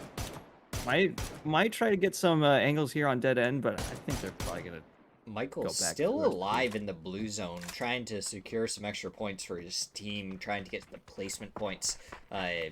Tiny, he's inside the zone. Michael has a much harder way to snake into this zone where he's already in the blue zone, and Tiny is not. How many meds does Michael have? Oh, yep, there's another med heal. Michael, oh, it is chunking hard. He moved like 5 feet before he popped the next med. So I don't know if Michael has enough meds to finish out. His Perillo is actually getting shot from Toyo atop this rock. Okay, manages to get a location, but his... Oh, I thought for a minute that was a team kill. It's Caspitan here on the south side actually takes that location away, but takes a few nasty hits himself. Yeah, and now Toyo, they're pushing forward. If they can take care of dead end, then Michael's first aid kits will all have been worth it. Paradox, he almost goes down to the nade, but he doesn't. Benya throws another one. Is that one going to connect? No. Thrown too far. Yeah. Benya Kapani, aware of Paradox's location. Are they the last one standing, or is there one more? I think there's one more to the right that Benya is not looking for. As Perillo is probably calling them out, actually. There's no flushes come out just yet. We have Vinny trying to hold this north side away from the Amigos, but they are now a 3-stack versus his 1-man flank. This is not looking great. Systematicos actually managed to get it in, but they do lose Ribeiro. To Mira. Going to be the last one left for the Systematicos. What can he do as the nades coming forward, and the nades... No, it's not actually the nades. It's 12 IG with the Dragonov able to do the damage. Michael, he's actually made it into the zone in the middle of all of this. He gets the flush onto Pirlo. And now he spots out Vinny. Unfortunately, it looks like he was going for the nade, and Vinny able to take him down. But he was able to pick up a kill and a couple more placement points before he disappeared from this lobby. We have another Panzer for dead end. How many MHP, Panzers my have we guy. seen in this match? I think 4, if I'm counting right. I think we've seen 4. It's- Tiny there on the west side though, actually putting in some damage into Mira, but is taking some shots from AMG or from Amigos, and is actually ultimately killed by I can't read it now because my screen just went really blocky. Fakeson was able to steal the kill away. And we have Mira, Amigos, Toyo, and Dead end the remaining 4 teams as Lopez gets a knock onto Mira. They're down to a 2-man and still not inside zone. In fact, I think Amigos are the only team inside the zone currently, and they have at least 1 P90 in their hand. Paradox, dude, I love your spot, but I really hate your spot. You can't effectively fight Mira without Vinny shooting back at you, because you have no cover if you fight Mira. But oh, they're both knocked over there on the southeast side, so now it's just Fana for Mira. But no, I guess you can leave that bus stop. But yeah, Amigos, look at them go. I mean, they're victors of last game. I don't know how many kills they have. It's Toyo's actually at 10 kills. Look at them go as well. Pushing in on the smokes. Kaspitan might have been heard by DNL. Maybe? I don't know, but Caspitan's sneaking ever closer. Yeah, as we can see, Vape on the north side of DNL is actually kind of watching that rock for that wrap. Oh, there's the Panzerfaust! MHP knocking out Vinny for Toyo as a Benya comp. Is that a good nade? Is that a good nade? I think that was a stun. Stun, stun, stun. They're going forward. He takes down 1. Benya, he has a Groza, so it's going to be a hard fight to win. He's got to hit the headshots, and it's from behind. He gets ambushed as Benya just connects with a single bullet onto his head, takes him down. And Benya, the last one left for Toyo. Going to be fighting up against the Amigos. It's a 1v1v4, and Amigos are looking in a prime position to pick up another win. Yeah, I think if you're Fena FPS right now, you're gonna wait for you're gonna wait for that death from Benya Kapani and just run out to the zone, deny them the point. But opts to fight instead, trying to get that point for their team, but I don't think that's the wisest decision. I think you go for the denial here. I feel like it's early enough that it doesn't matter too much, but nope, he's gonna nade himself instead of getting up, so he's not gonna expose himself to anyone else. And it's gonna be Amigos winning it with what? 11? No, they ended up with 9. No, that's Toyo. Yeah, they end up with 9 kills because there's 2 denies at the end. Toyo, great match, third place, 11 kills. And that is how our match comes to an end. Beautiful there from Amigos to secure another win early on in this week. Yeah, I think Amigos, I mean, I don't remember what they placed in game 1. I think they were up there, but yeah, game 2, they were easily the dominant team. And as we saw here in game 3 here on Tego, they were once again the dominant team, but they were also fed all kinds of things on the northeast side of the zone with all the crates. As you saw, one of them had the P90, which best gun in the game in the moment, I think, because of all the SMG buffs. But you know, what can I say? I think it was a great game overall for them, and they took their fights very smart. They cleared their back. They actually watched their 6 for a majority of the last, I don't know, 3 zones. So no one backfilled them ever. And if they tried, they just shoot them away with their guns. Yeah, and I mean, I think it was beautifully done. And I got a response. It's just Tavon. It's not Nidavon. It's not backwards. It's just Tavon. Is a good way to pronounce it. Is what I have been delivered. For All news. Right. But we're gonna go to a quick break as we get ready for match number 4.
Justin, what's going on? I didn't get a chance to say hi to you earlier when I saw you in here. How's it been? I feel like it's been, what, like 2 weeks? Since I last saw you chat in here anyways. I'm sure you've probably stopped by and at least looked at it.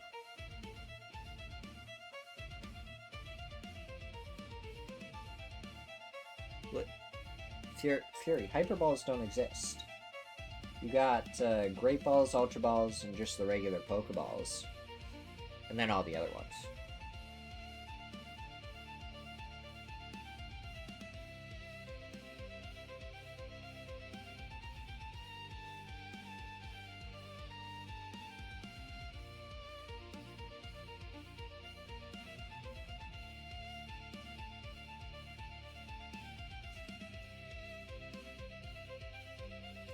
Nice. Gotta love cuddling the pupper. It's a beautiful, beautiful thing.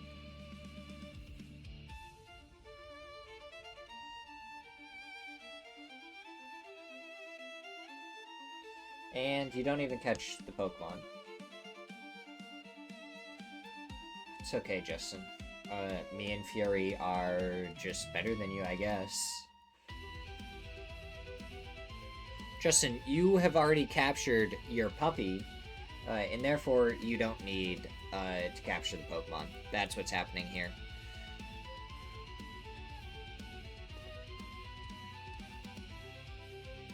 But let me stop that and go like that, and here we go. The plane has flown over. The players are getting ready to drop, and we are in to match number 4. As some of you guys saw on the leaderboard there, Amigos, after a second win with 23 placement points so far today, so 2 wins and 3 placement points in the first match, 45 points, with second place being Toyo with 28 points. It's a lot of points. A lot of points. Where does that put them overall in the season? Overall in the season, Toyo are... Where'd they go? I'm just blind. Toyo and Amigos. Amigos are currently 6th place overall in the season. They have been in Division 1 every single week so far. And then Toyo, they dropped down to Division 2 last week and got first place there. So they are down in 15th place currently overall for this season, for this series. But talking about Justin's dog in chat, well, we have a second. Let me try and get the pictures pulled up so you can see the beautiful dog, Fury. Ooh, we love a good puppy here. We love a good puppy on cast. Where the heck did my... Okay. Open link.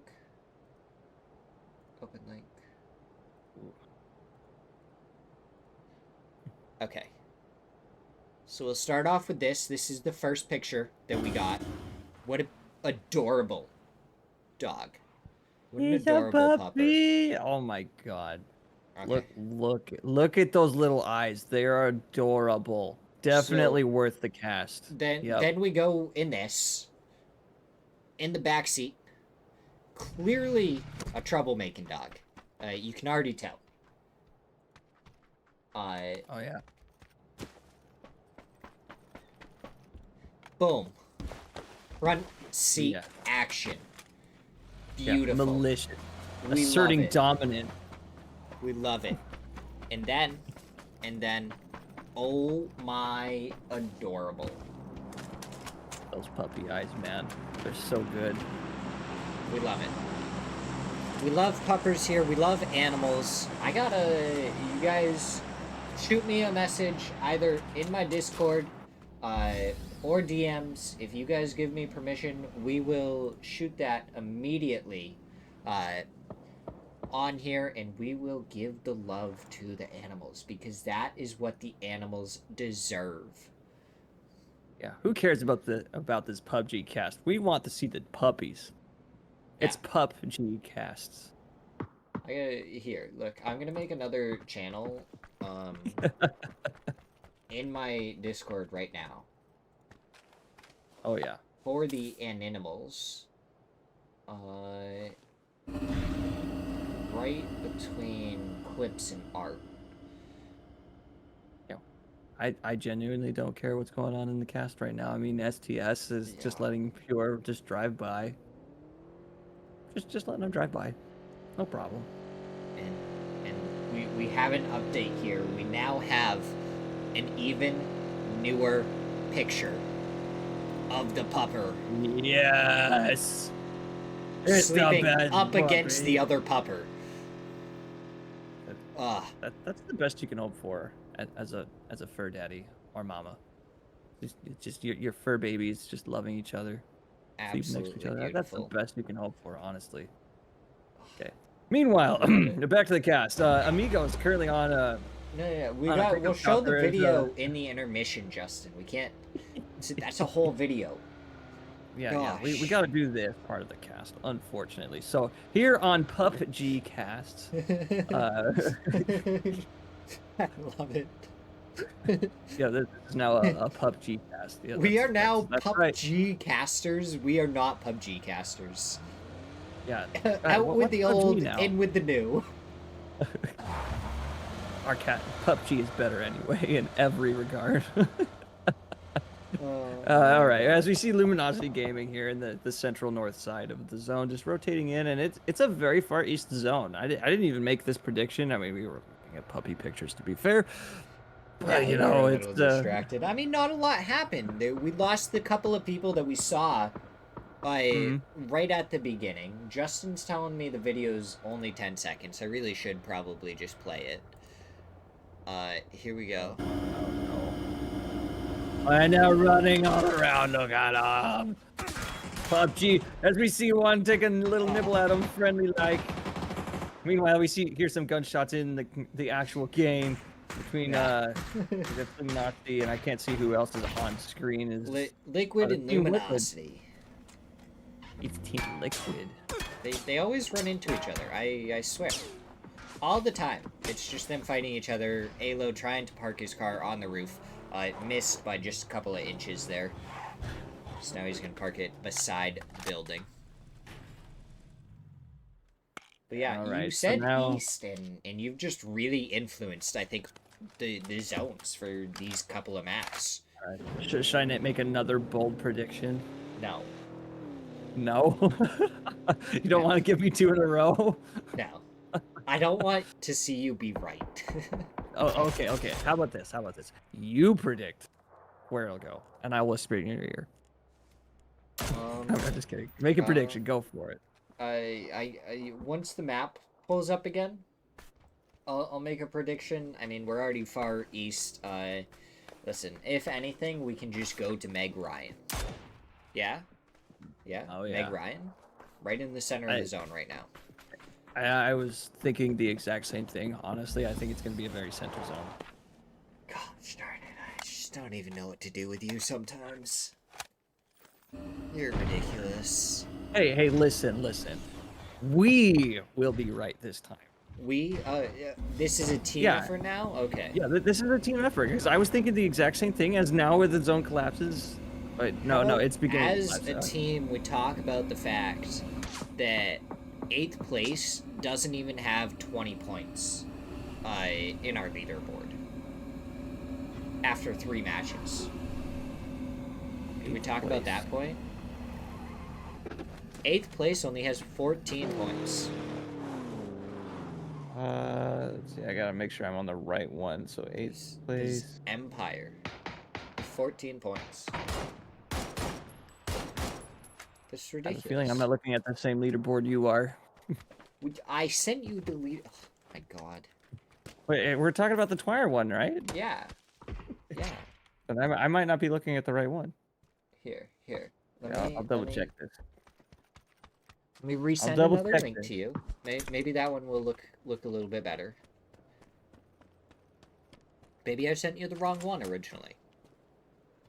This could be a me fault. It could be.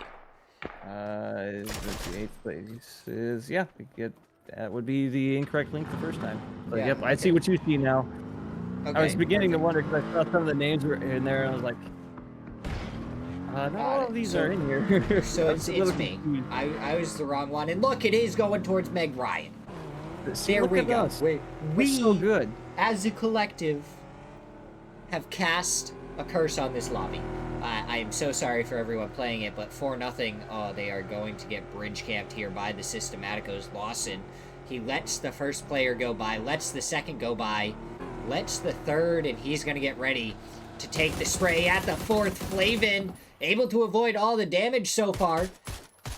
And for nothing, one of them pulls up right on top of Anzira, and Anzira goes down. Lawson able to get the trade onto Gmo, but Anzira is traded out by Diorzu. We got a QBU for Ribeiro. I'd love to see it. That's actually a DMR you don't see too often in any play, casual or competitive. So that's actually kind of nice to see. All right, Dior versus you. Is Dior. you want me to pull out the accent? It is Dior versus you. He's actually gonna use the SLR. Okay. Again, yet another DMR well, it's a little bit more common, I guess, to see. But hey, Havit actually misses up a spray, but manages to pick it back up for nothing. He's now just down to Havit, as Dior is actually also knocked. So it's 2v1. That are going to be up against him, so we'll have to see what they can do. The nades being rolled on over. Other gunshots. Learn. Getting shot at by HVIT, but does not connect. I believe in you, Havit. You gotta secure that kill. Wait for these footsteps. Go for the second spray. 9 bullets might get the... No, goes for the reload, and that's going to kill them. Oh, no. That is not ideal. As I am overcommitting to this accent for no apparent reason. I love it. It's beautiful. Emmy with a good nade onto the roof. Gets the knock onto Psycho. Toyo versus 55. They were able to pick up their first points in the last match. They are at the bottom of our leaderboard right now. 3 kills so far. And that's after last week of being much, much higher. They ended up 3rd place last week. So underperforming, but this is something that we've kind of seen from 55, and we've seen from Toyo as well. Toyo, the inconsistency sometimes between Division 1 and Division 2. Well, even just in Division 1 itself, as Benya goes down to crack. But Toyo, they're in 2nd place right now. They're doing good, but a good shot from them, 249. And Samcro able to take down the members of Toyo. Yeah, that's not going to look good for their leaderboard standing. I mean, 2nd place. That might even bring them down to 3rd, potentially even 4th.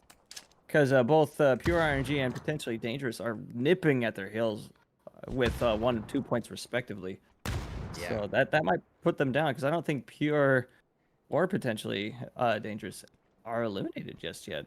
Yeah, I mean, Amigos, they've put themselves in a good position going into match number 4 to be comfortable. And then it's Toyo, Pure RNG, potentially Dangerous, Luminosity, Mira, and Dead End, all just separated by 7 points for the rest of the top half of our leaderboard. And then it just kind of just drops off to the other half of it. Yeah, and so I suppose we'll see what the remaining 2.5 games, because we still have half the game here to go, will do for that bottom half of our leaderboard. So I suppose we'll see if some teams can pull something out of the hat, or somewhere else, preferably a hat, to get some more points. And Fauna, does he hear Dream 1, or is there just no doorway and he's aware of it? It looks like they don't actually have a doorway over here, so Fauna just in a good spot to be able to hold them out, and that's the spray onto Peekson. And he just peeked a little bit too far. The stun going out as he somehow ends up stunning himself. I don't Another know how he player did that. over here for Mira to be able to help with the push. I don't know how they managed to get that flash on themselves, but they don't seem to be aggressively pushing into flame. Who's Wait, did I see outside? one of them had an S12? Yeah. One has an S12 and one has an MG3. The MG3 into the window and takes down Flamescar. Dream 1 eliminated in 14th. Indeed. Meanwhile, also here is Mira, who's now also getting in on the party. STS here, Mayron. Yeah, I mean, Mira just all over the place in Meg Ryan. Systematico's now pulling up as a two-man, and VHZ just going to try and survive. And he bounces it off the car, but it still, like, goes forward a little.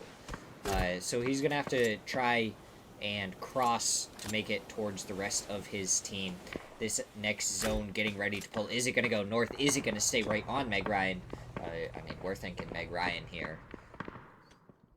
Yeah, I want to see what the fight on the northeast side of the zone is looking like. 'Cause it looked like there were 3 teams fighting there. They're in the city north of Mayron. I want to see that fight going on. As Systematicos and Mira don't seem to be wanting to fight each other at the present time. But yeah, look at that. Look at it. 3 teams up here. Animaniacs down to their final member. Amigos, the victors of last couple games, are now also being eliminated a few players. It's just down to DNL for Amigos. And not enough ammo to fight 2 different squads. This is not ideal for Amigos now.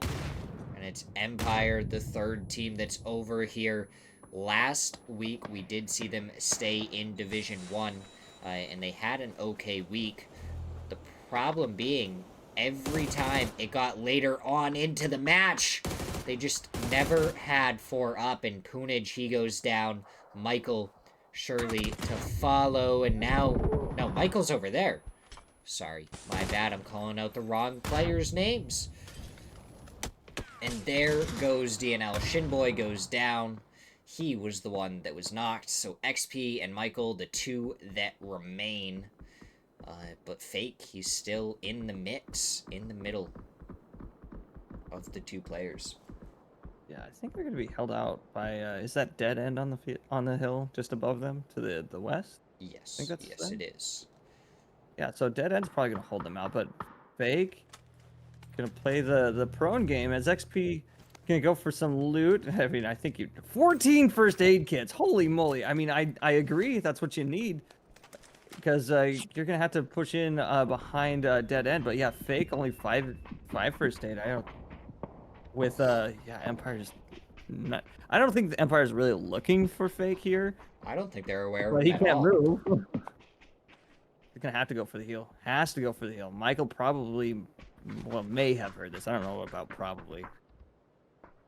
XP still out here in the zone. It's phase 4. It is chunking 3 HP a second, which, you know, at this stage of the game and this particular occasion is going to feel like an eternity, and it hurts a lot. I mean, Fake He finally peeks up, gets Michael, but XP there for the trade. Michael, I think he's not going to be able to get rezzed. He just accepts his death there. And honestly, in a spot where XP might be able to go get more first aids from him. So, I'm assuming he's just trying to play the long game at this point and try and get up into the placement points. Well, with, what was it, 15 first aid kits and probably more by this time. Yeah. I think they'll make it in. They don't even have to worry about making it in. I think they just sit out there in the blue zone, and they'll probably be able to last maybe to the 25-minute mark, honestly. I think you'd be hard-pressed even with, 16 first aid kits. But what about 26 first aid kits? Now, that would be something. Just drop the guns, get only heals. That would be something. Alcazia, though, does lose one member to Fana for Mira here on the... I think this is, like, very central. As Cowboy's not gonna throw a smoke. I think you should smoke as soon as possible after you get the heal. You can get the boost in a second. But no, not go for the smoke he's just playing the yet. dangerous game. He is Indeed. not worried. I mean, Team Liquid, though. I mean, look at them. 11th, only 11th place. I thought we were in like the top 8 teams already. Not the case. Oh, there Perillo. is still some solo rats lying around. Dead end. They take a knock. They have 3 kills so far, and they have been pretty good through the first matches. They're at 21 points, so they're at that bottom end of the top.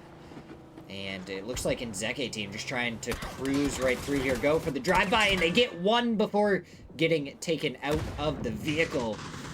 As Pirlo goes for the first aid kit. MHP trying to get the shots onto Andrew, but he uses the vehicle to drive away from this situation. Luke 12 takes him down from the other side as Purdy is about to go down. MHP, he's down to Andrew. And Dead End, they're down to just a couple of players. Pure RNG, though. Now eliminated in 11th place. Yeah, Dead End. Going from a 4-man to a no-man within the space of, I'll say, 2.5 minutes. I think that's fair. But from taking a fight from Team Liquid as well as IN. I forget the name. IN. Let me look that up. NXQ team. That's right. NXQ. He got a good knock there on to Luke 12, so Okadzia, they may have been in an interesting spot earlier. Now they are just crashing right up and over. And they do get knocked onto one. NXQ, though. Zavini with a nade on a Cowboy, and now it's just down to Rello. He's gonna have to leave the spot. He's gonna stay on top of the hill. I don't agree with this. That you're gonna be spotted from all directions. You need to pick a side and hug it, because your silhouette on the skyline is just gonna call you out. Yeah, wisely rotating out though. So good on Rello for leaving. Team Liquid doesn't seem to be coming into for the res. Oh, maybe they do. Maybe they're coming in for that res. They might be able to get the res onto Luke 12, a miracle, as he was not in a very comfortable spot. Definitely not one that you would have expected him to be able to get resed from. But it looks like that's exactly what's going to happen. As in Nzeke team, they go back up to the top of the hillside now. XP, he finally goes down one outside of the placement points. And Rello, he's just hiding in a bush. Yeah, look at that. The zone is still on the just barely touching Mayron. So look at us. We're soothsayers. We are so good. We know what we're talking about. We can predict the future. I'm trying to figure out a clever pun between prophet and cartographer. So like car professor for map prophecy. Yeah. Okay. Mm-hmm. Okay. Yeah. We are gonna prophet. Pretend that sounds good. When it doesn't. And that's where we're gonna end. That is Nzeke team. Now they're getting pushed by Team Liquid. Vinny down immediately as Alo gets a beautiful spray onto him, and it turns this into a 3v2.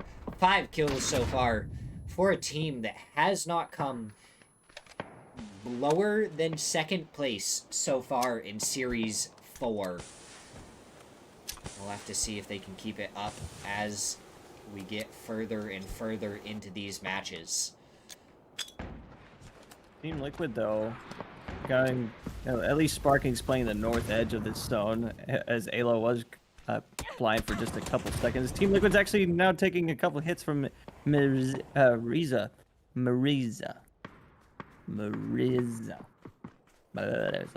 I can't say that for some reason. Rizza. Yeah.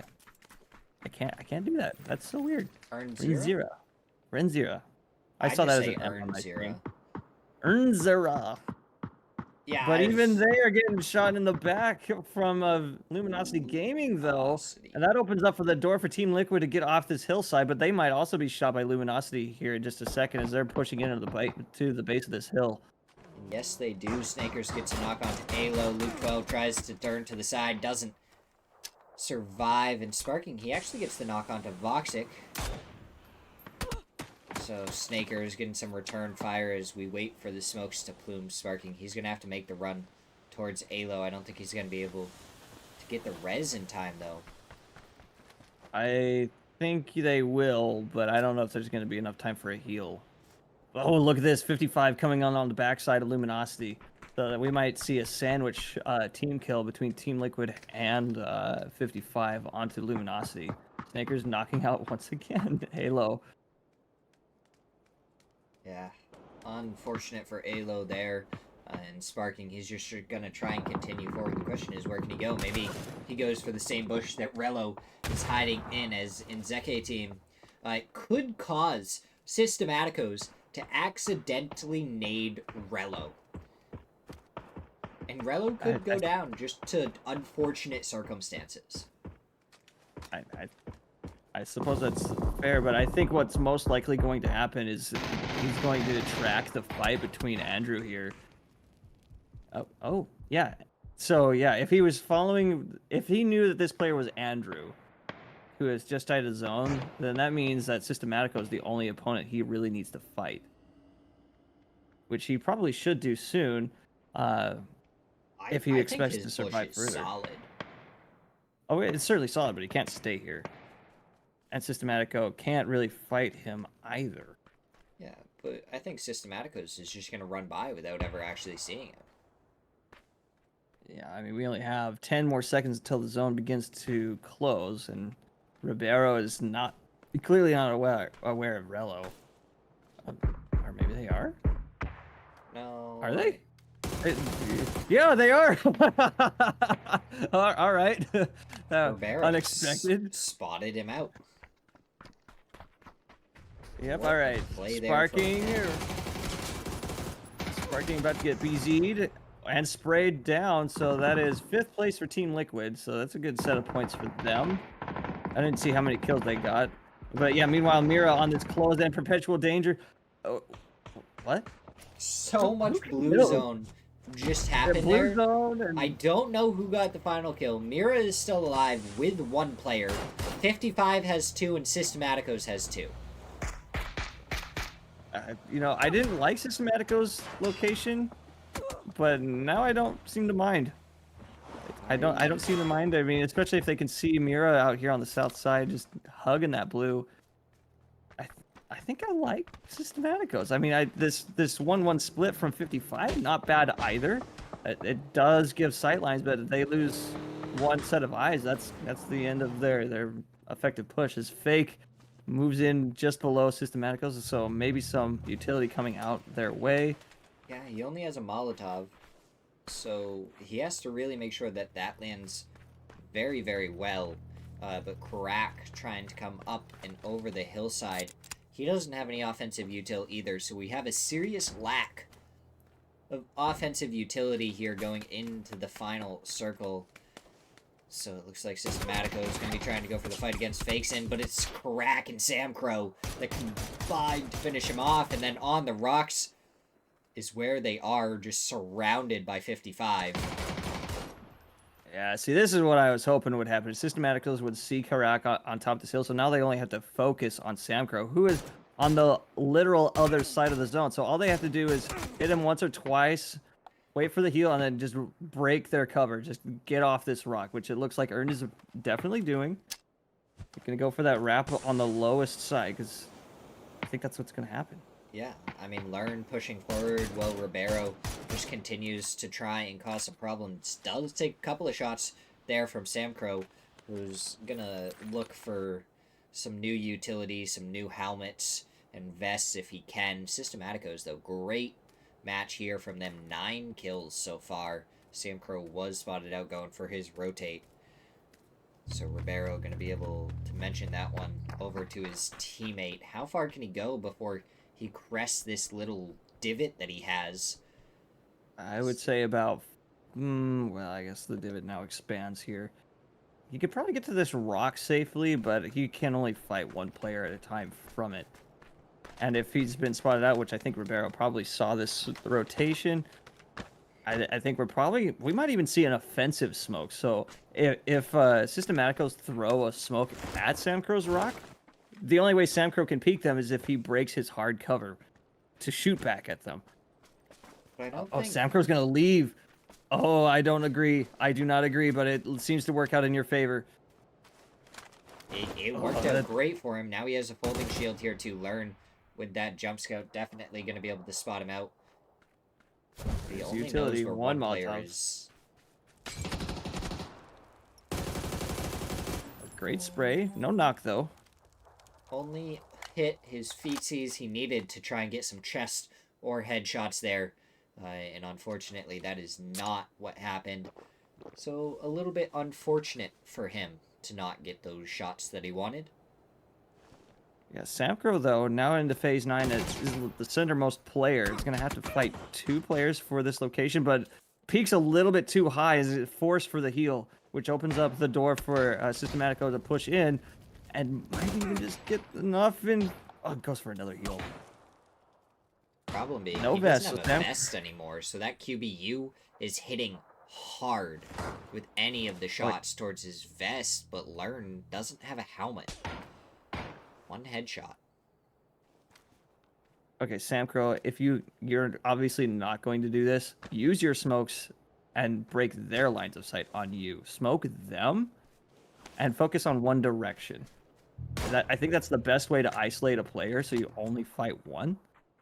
And even Now if they they're both peek the stacked. same side, they have to reacquire you as a target. If that makes sense. Oh, there it is.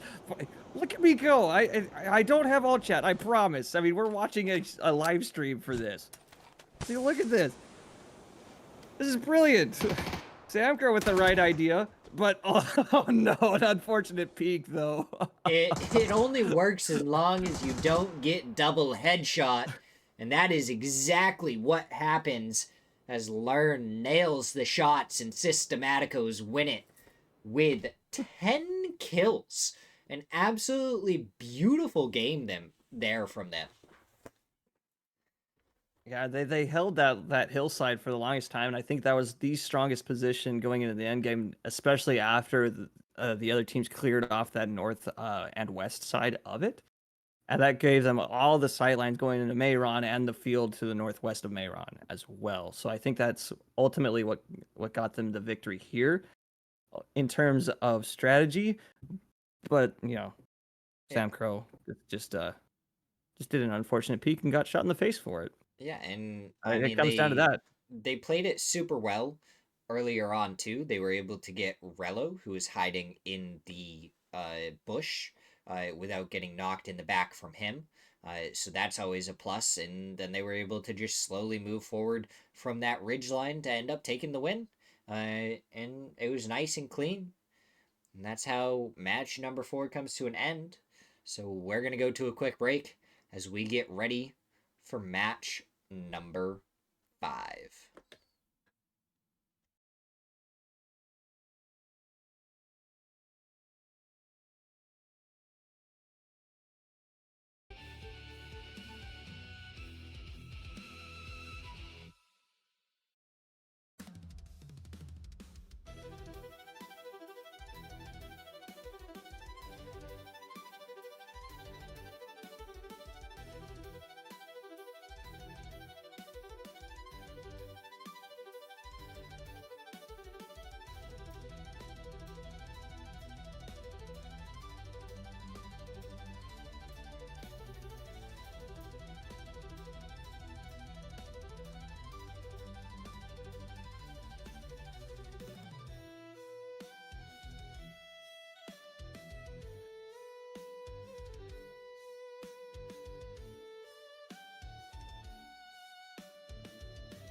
Ladies and gentlemen, this is your captain speaking here for game number 5 above Miramar. As you can see, it is a very hot day outside. It is a very meager 34 degrees Celsius, but if you're here in the States, yeah, somewhere in the 90s Fahrenheit or higher.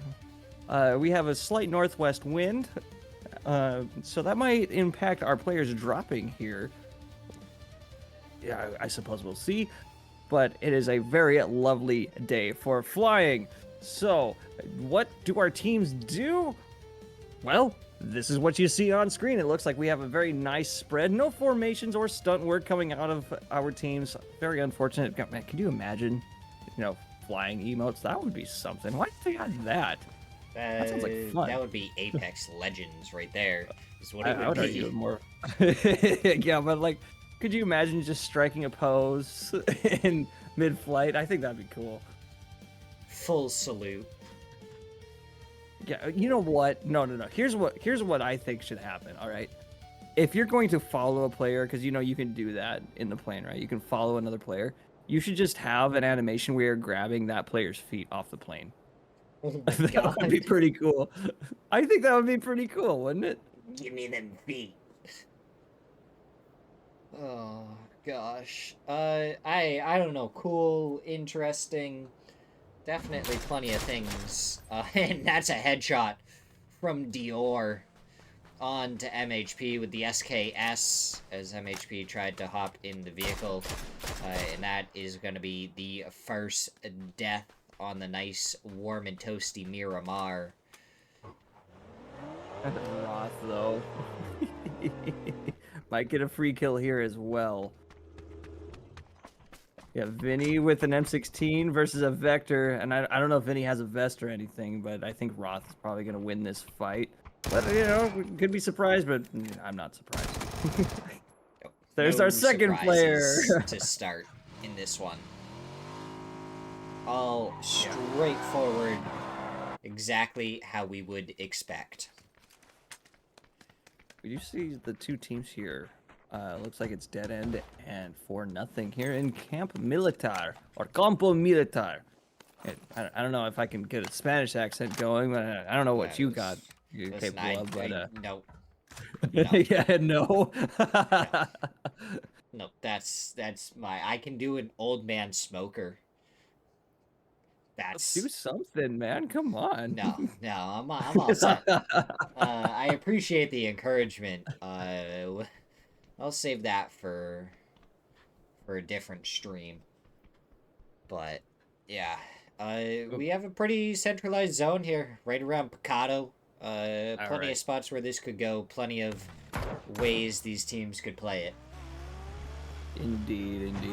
I'm not going to make any prediction this time. I'm going to leave it up to chat. In fact, let me pull up chat. Where are you? Yeah, chat. We need your predictions. Where do you think yeah, we need your predictions. Go? We're 2 for 2 right now. And now I'm leaving it up to you. Where is this map going to go? We need you guys to decide for us. I have an idea, but I'm not going to say it. We'll have to see if chat agrees with you or not. Because, well, if that's the case, it might be 3 for 3. If it is what I'm thinking, and the chat says so, does that make me correct for the third time in a row? No, you gotta DM it to me. That way I can prove that you were actually thinking it. Okay. I will DM it to you. Give me 2 seconds. Yeah. You take your time. Luminosity. They hear the annoying flies of Animaniacs buzzing around. It's like, Luminosity, they got a 2-1-1 split going. They have plenty of coverage all over the zone as potentially dangerous. They're driving by and Gabru flipped his car. Shinboy didn't spot him out, but did see Slabby. Oh, and he's going to stop up, but Poonage may be able to make it over here. But he has a long run to make it all the way over. Now Nidavon pulling up on this, and Shinboy, he's going to be in a difficult position here for a second.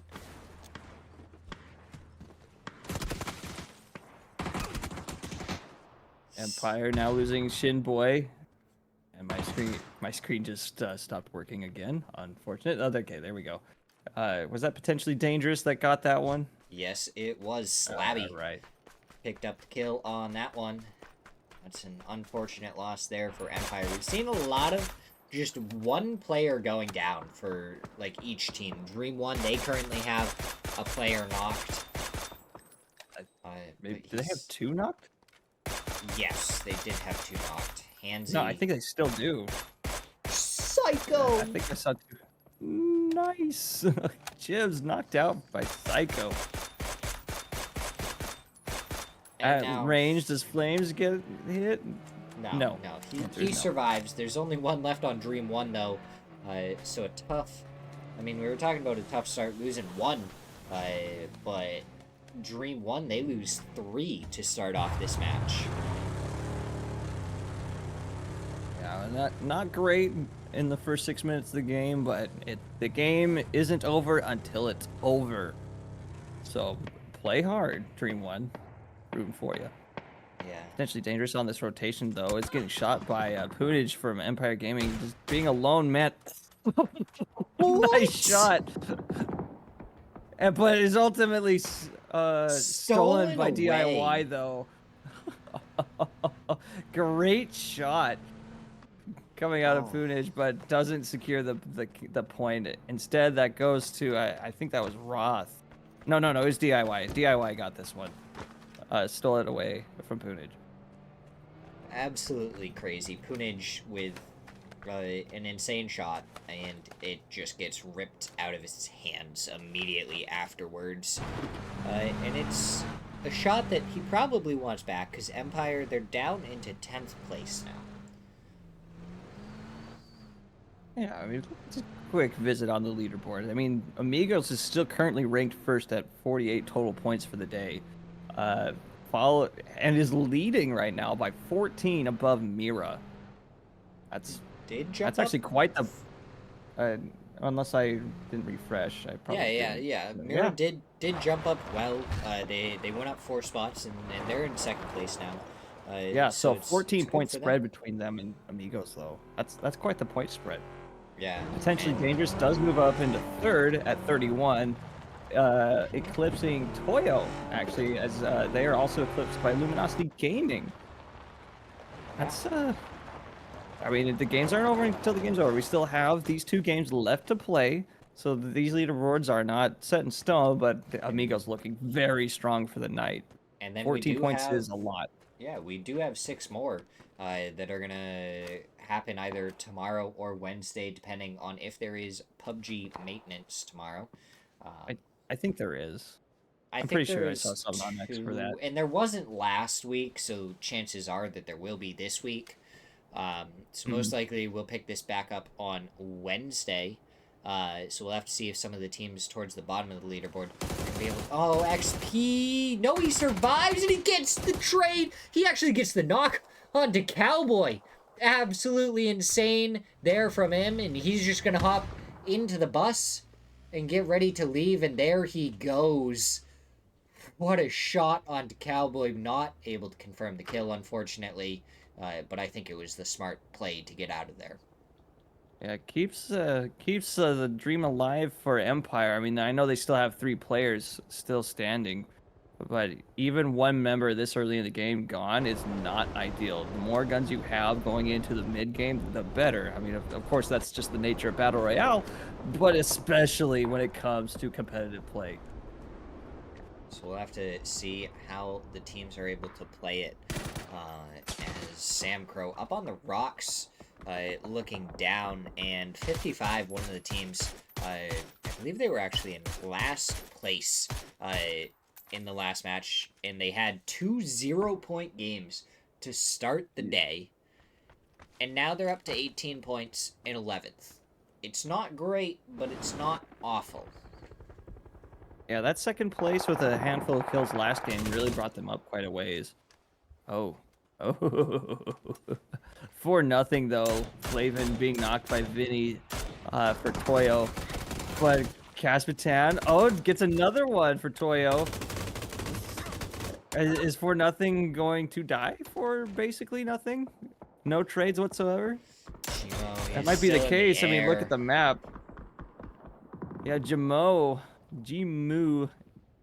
Yeah, I think it's Jimu. I'm Oh my gonna go with god, that. I didn't even Jimu. realize there was the double O. I could call it Moo.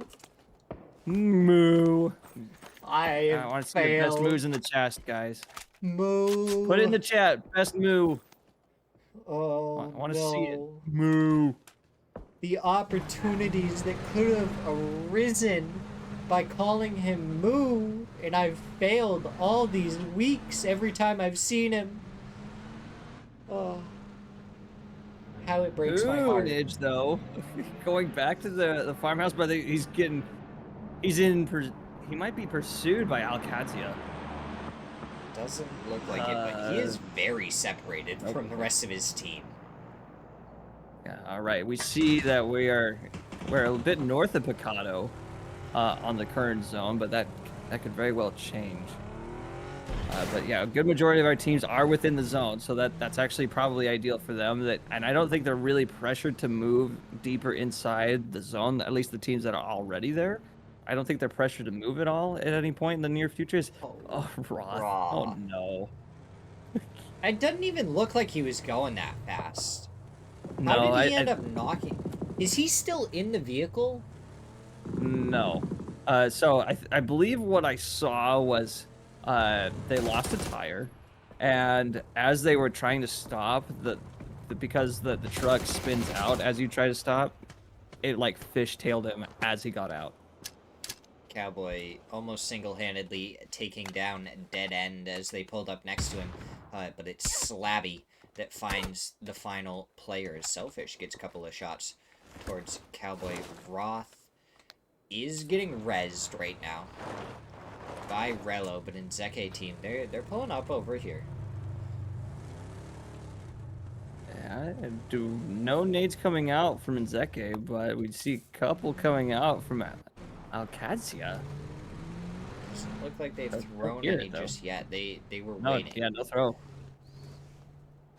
I saw it in their hand though. That was definitely a thing. Andrew, that's selfish. Trying to move up into this location. Wait, who was that with the SKS? They had no ammo for it. You're in phase 2, man. It's in check. In check is the team name. In check. Okay. In check. In check. Oh my Thank god. you. They even said it earlier, and I just completely missed it. Oh my god. Yeah, it's so Shadow's sorry. fault for giving me that. Yeah, so yeah, that's on Shadow. Stole Train. That one's my bad. In check. Got it. So yeah, in check, trying to get Alcazia killed, but I think they back off. I was looking at that. I didn't really watch, but yeah, Michael now loses a tire from Cowboy. That's a nice skin. The Lamborghini. Somebody paid good money for that. There we go, Alcazia. They still have DIY well in the blue zone, but he has a hill that he can see plenty from, and we're going slightly west of Picado in the center. Now, LyteByte, you made a prediction. Yes, I did. And I have it in my DM here, and it says centerish, south of Picado, with a slight west deviation.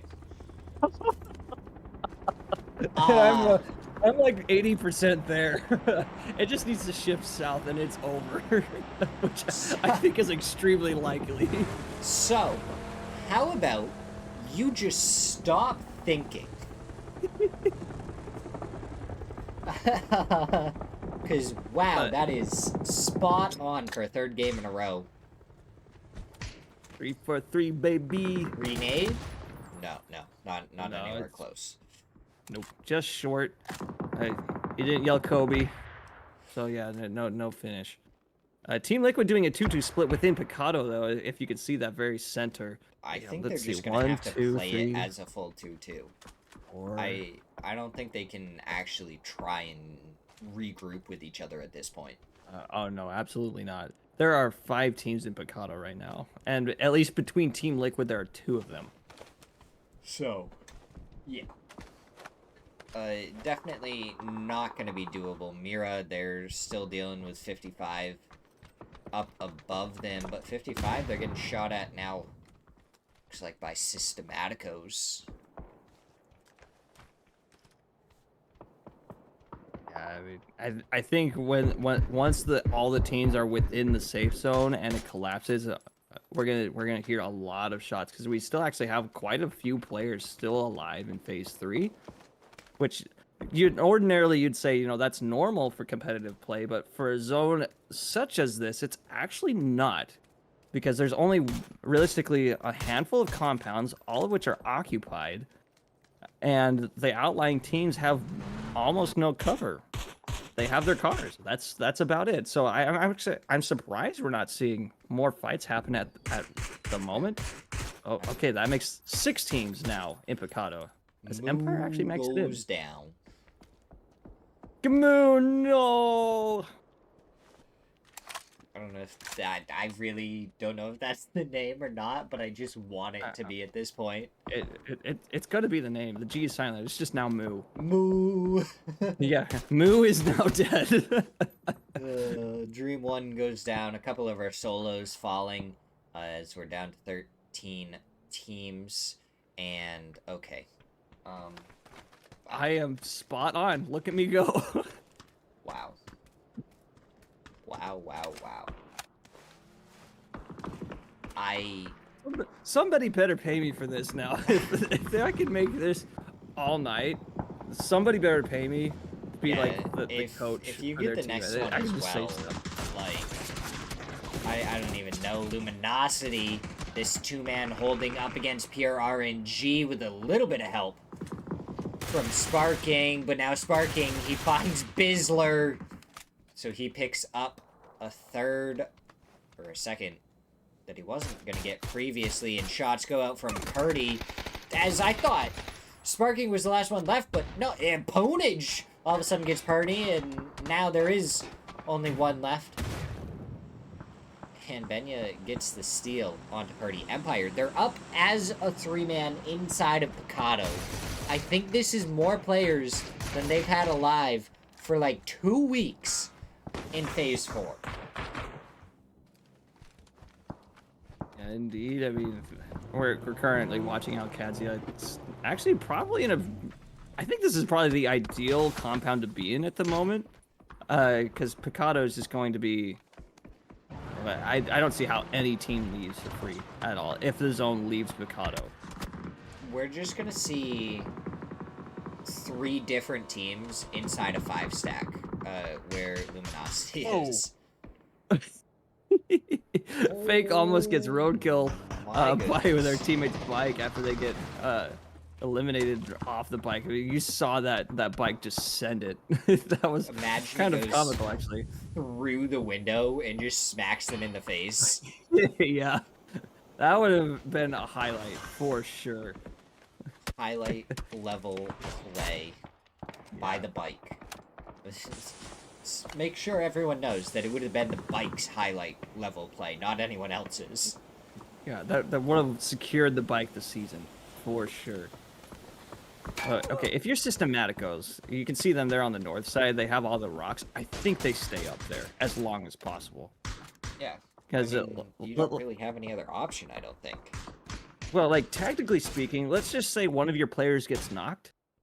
Who's gonna flush them?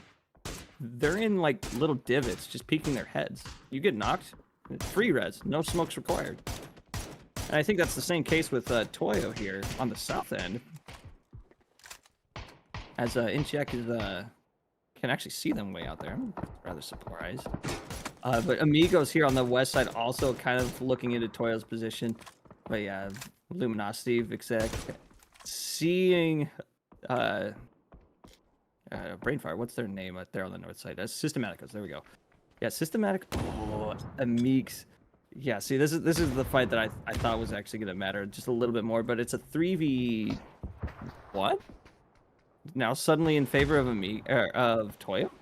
Yeah, it was just Amix here. Just Amigos kind of backed off from this fight, and it doesn't look like either team really wants to commit to it. They're both aware of each other, and they're like, I don't know if I really want to like commit to a fight against this other team right now. I don't blame them.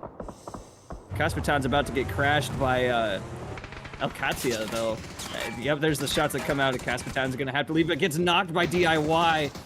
So yeah, this is the spot to be. Alcatia picking up on the perfect location is now they're gonna have to fight Toyo for this on 3 different sides, or 2 different sides, excuse me. A good nade from Benya, though. Roth now knocked. That vehicle just did a handstand right after knocking Roth as well. That vehicle just taunted the members of Alcadzia. Indeed, I think the res will go off. Roth has to get revived, like, right now. Defensive nades, they're in good spots. They're doing a little bit of damage. Vinny, he's down to just a sliver, but he does survive. And Toyo, they have to try and push onto this. Oh, here's a good play. Roth, that vehicle comes again and knocks him as it gets pushed forward. Emmy, he finds another before Rello gets the knock onto Emmy. Vinny, he's there going for the shots, not able to connect with him, almost gets taken down by DIY as Rello trying to get the res onto Roth for a second time. Benya gonna be coming around from the other side. Rello gets the knock onto Vinny. Benya, he makes it into the shack. Yeah, he's getting shot from all the teams in Picado. I mean, look, I think there's like 4 teams looking at that particular fight on the southwest side.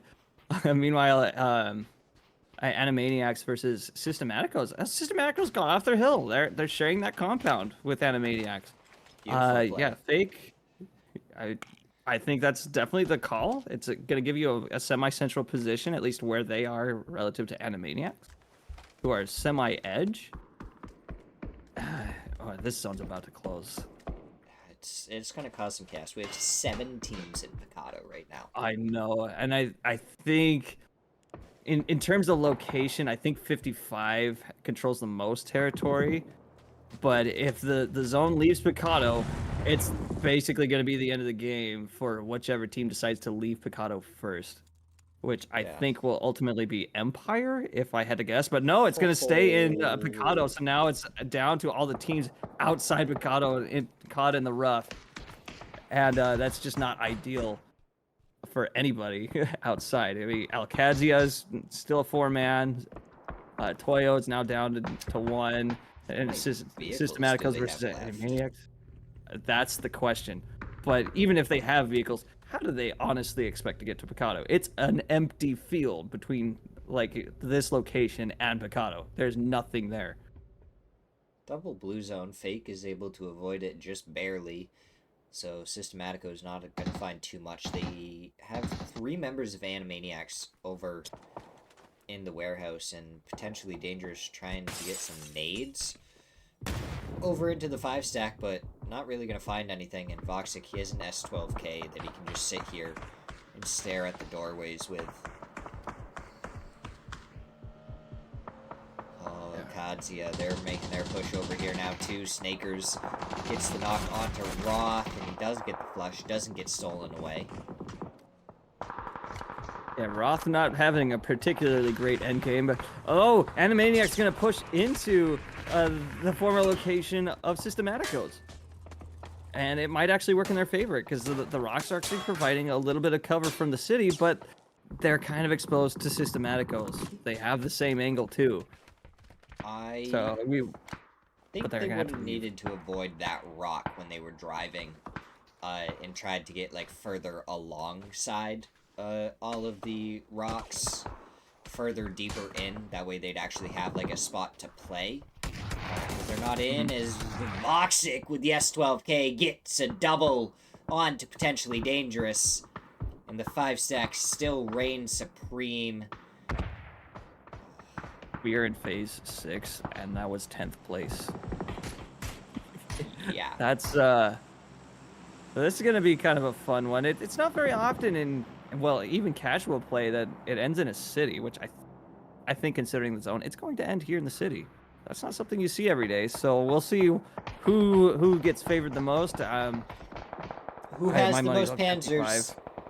Yeah, who has the most panzers indeed.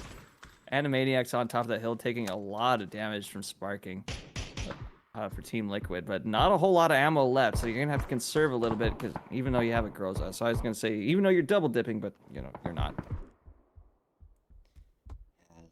Systematic goes blues and 0 to the blue zone. Lawson, he's over there on the edge, not quite in zone yet, but he does find a knock onto Mugzer, and he might just try and go for the flush instead of trying to survive any longer. Yep, it's a city ending. Look at that. Wow. Right on the edge. H11 Right on the Junior, edge. He can go for the res. He's safe now. And they have to continue to make it along the hillside. And that's going to be the difficult part. How many first aid kits do they have? How much can their armor and their helmets take? The answer is not enough, and not enough. Yeah. Because they're going to be hard pressed to leave this rock. They've lost the tires on their vehicle. They have, I think, all of the teams in Picado looking at them right now. So good luck getting that cross. Doesn't actually look like they have any first aid kits left either. That's a mortar, I'm pretty sure. Oh yep, I hear it. Who's launching it? That's the question. And where's it going? I'm thinking it's gonna go to Anime. Oh, it's going towards Animaniac's direction, but it's not landing on them. Yeah, a little bit farther right of where they are, so maybe not quite keyed in on where the Animaniacs actually were. Mugzer goes down, H11 Junior, I'm sure, will follow shortly afterwards. My thing is, 55, they are in a compound in Stadium, which has multiple different vending machines, which means they can just, like, pop painkillers and energy drinks over and over and over and over again and be full boost the entire time. Yeah, and I see that they also have a crate that landed on their building. It might even be in their building if it landed like in the hole that's on the roof, you know? Yeah, if they got lucky enough with that, that'd be crazy. But Cowboy, he is going to get taken down by 55. So Alcadzia, inside of Tuna, end up losing one player. And they have 2 remaining. We see in check Zira trying to get Karak here, but ultimately doesn't get out. But there we go. In check is now eliminated. Samco finds Selfish on that rotation. So now it's just down to our final 6 teams. Man, that's a wild thing to say in phase 7. Hey, this is what a city ending is like. I think the crazier part is most of the time you don't have full teams left in city endings. But 55, they have all 4 players still up and moving, and I think this ends, like, right on the street or slightly closer to Mira. But I think I think you're probably going to be correct. I don't see the zone going to kiss any one edge, and if it does, I would think it's going to hit Mira's as well. I think yeah, Mira is probably positionally in the best location. Team Liquid probably second, but they have to fight Luminosity as well as Empire. But yeah, Sparking's not playing the careful play. It stuns the outside corner first before peeking south. Wise call. I think that's a good call. But yeah, Luminosity, are you aware of XP? And if so, why aren't you pushing them? See how fakes in. He ends up going down to Psycho. Are they on the roof? Is 55 on the roof? Yes, they I didn't know you can get up there. That's cool. I had no idea. And I did just see the crate. They're also on the roof of boxing. So yeah, 55. I think held against boxing, and he had a shorty. He's able to get both Luminosity down in 6th place to a beautiful play from XP. Did I hear C4? I might have just heard C4, or I'm crazy. I'm probably crazy. I thought I heard a single beep. Oh yeah, there's the small explosion, the grenade. Yeah, that definitely beeps, right? Yeah. Here, do you want me to play the soundboard of the C4? So you don't no. think you're absolutely crazy? It could have been primed, just not placed. That's entirely possible as well. Yeah. Barking though, Groza attempts a spray, doesn't land any shots. I mean, the Groza spray with a 4x extremely difficult, but I like the effort. Tiny though, moving in. No. Just knocks him from the roof. Excuse me. As BHZ is moving in. It's phase 9. We still have 5 teams alive. Yeah. And it's closing. Yeah, I think it is right on the road. Like I said. Yeah, yeah, it's very center. I think it's on the right side, just barely, like where the curb would be. But yeah, Alcazia, like, who dares leave first? And if so, how do you leave? You got 55. Oh, 55 was on the roof. You leave by going up to the roof as XXXXXXX goes down in 5th place, and we have 4 teams left, not players. Gosh. All right, Sparking knocking yet another one for Alcazia. Molotov goes out onto the roof. Ooh, okay. DIY knocking another. Oh, Sparking knocks him, a psycho. I thought DIY did that. Oh, it's all Sparking so right now, besides that nade from DIY. Oh, yeah. Tiny is now down 55, who I thought had the best location. Just eliminated. Melted. 4th place. Yeah, I think all the teams are just like, yeah, you're going to die now. That sounded like a sticky bomb when that landed right next to the side of Tuna, rather than a grenade.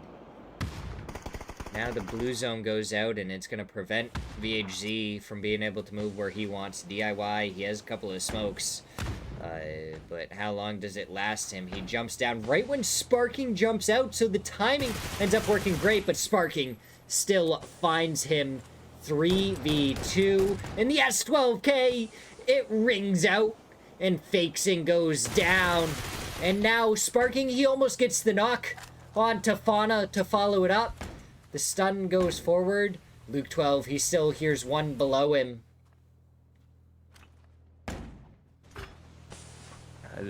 There's a little bit of a nail-biter ending. Okay, S12, and one more knock, one more shell left. If he gets kissed by the zone, that's the end of Luke. So it's basically Sparking versus Fana at that point. But they saw that Molotov come out. They're just putting smokes in their direction. Fana just getting kissed by the zone, and that's going to be the end of the game. GG for Team Liquid. Picking up 13 kills for the game, 2018 damage. Let's be real, we're rounding up. Great game coming out of Team Liquid. Great game. Beautiful. Fantastic. There. Sparking at the end with that Groza, just popping off, getting some extra kills for his team, making sure they are topping the leaderboard. Mira, they had 0 kills. 0. Holy crap. In that. How? But they end up 2nd place. Alcazia, 3rd place with 12 kills. Some phenomenal stuff there from them. And just a beautiful end game. We wanted the Panzers. We didn't get the Panzers, but we got some shotguns. Yeah, I'm just doing some quick math here. So 22 plus 23 will come up to 45 points. So if no one else moves on the leaderboard, which they will, Team Liquid would come straight up to 2nd place right now. Holy. That's a jump. That's a huge jump. But that is how we end match number 5. We got one more in store for us, but we are going to go to one last break before we get ready for it. Get ready for some even more fun, crazy action.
I'm gonna mess Team around for a Liquid's second. Second place.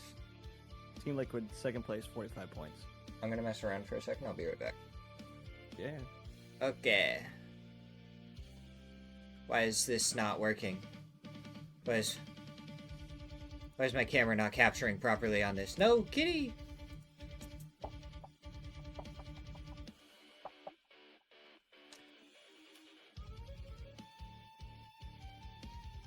What? Oh, it's because it's capturing there. Okay, we're gonna swap.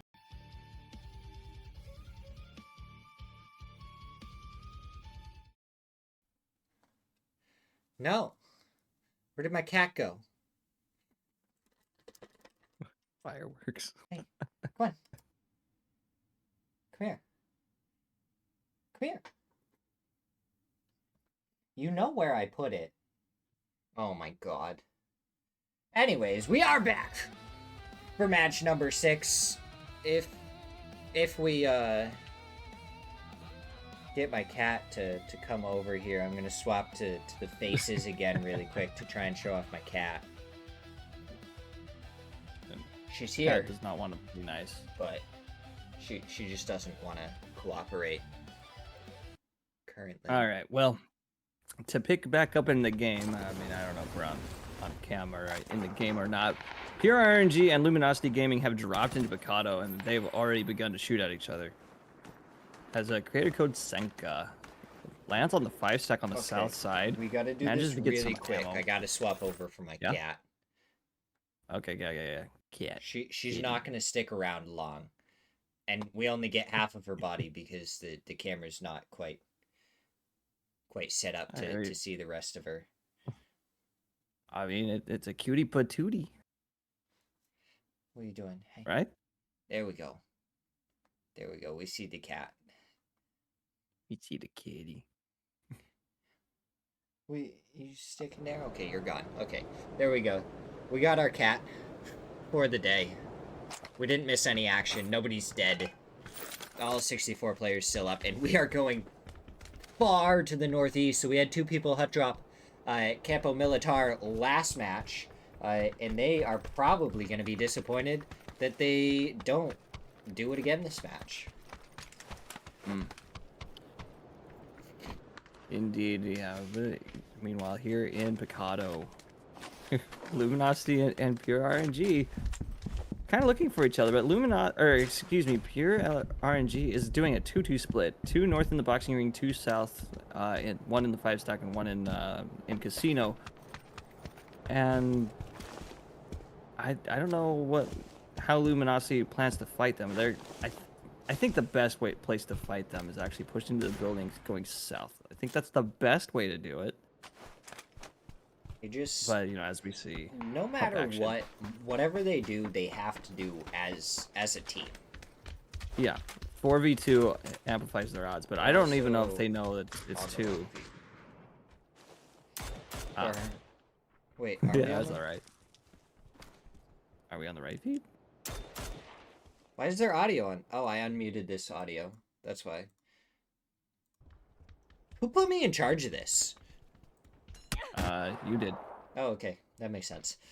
Gats, he is knocked. He's trying to get naded out by Valiate. And now Bizzler, his armor's probably spotted out the headshots from Valiate to get the knock. Good pre-fire there, too. Gats does get the res. 3 HP left. He hopped off the res and got back onto it to get the knock onto Senka. But, the nade there from Valiate, able to get the flush. And now it's 2 down for Luminosity. Penta gets knocked for Pure RNG, so it's a 2v2. Yeah, I'm just curious. Do you say 2v2 or 2v2.5? Because it is a downed player. It's not an eliminated player. 2v2. 2v2. I mean, effectively, that is what it is. I agree.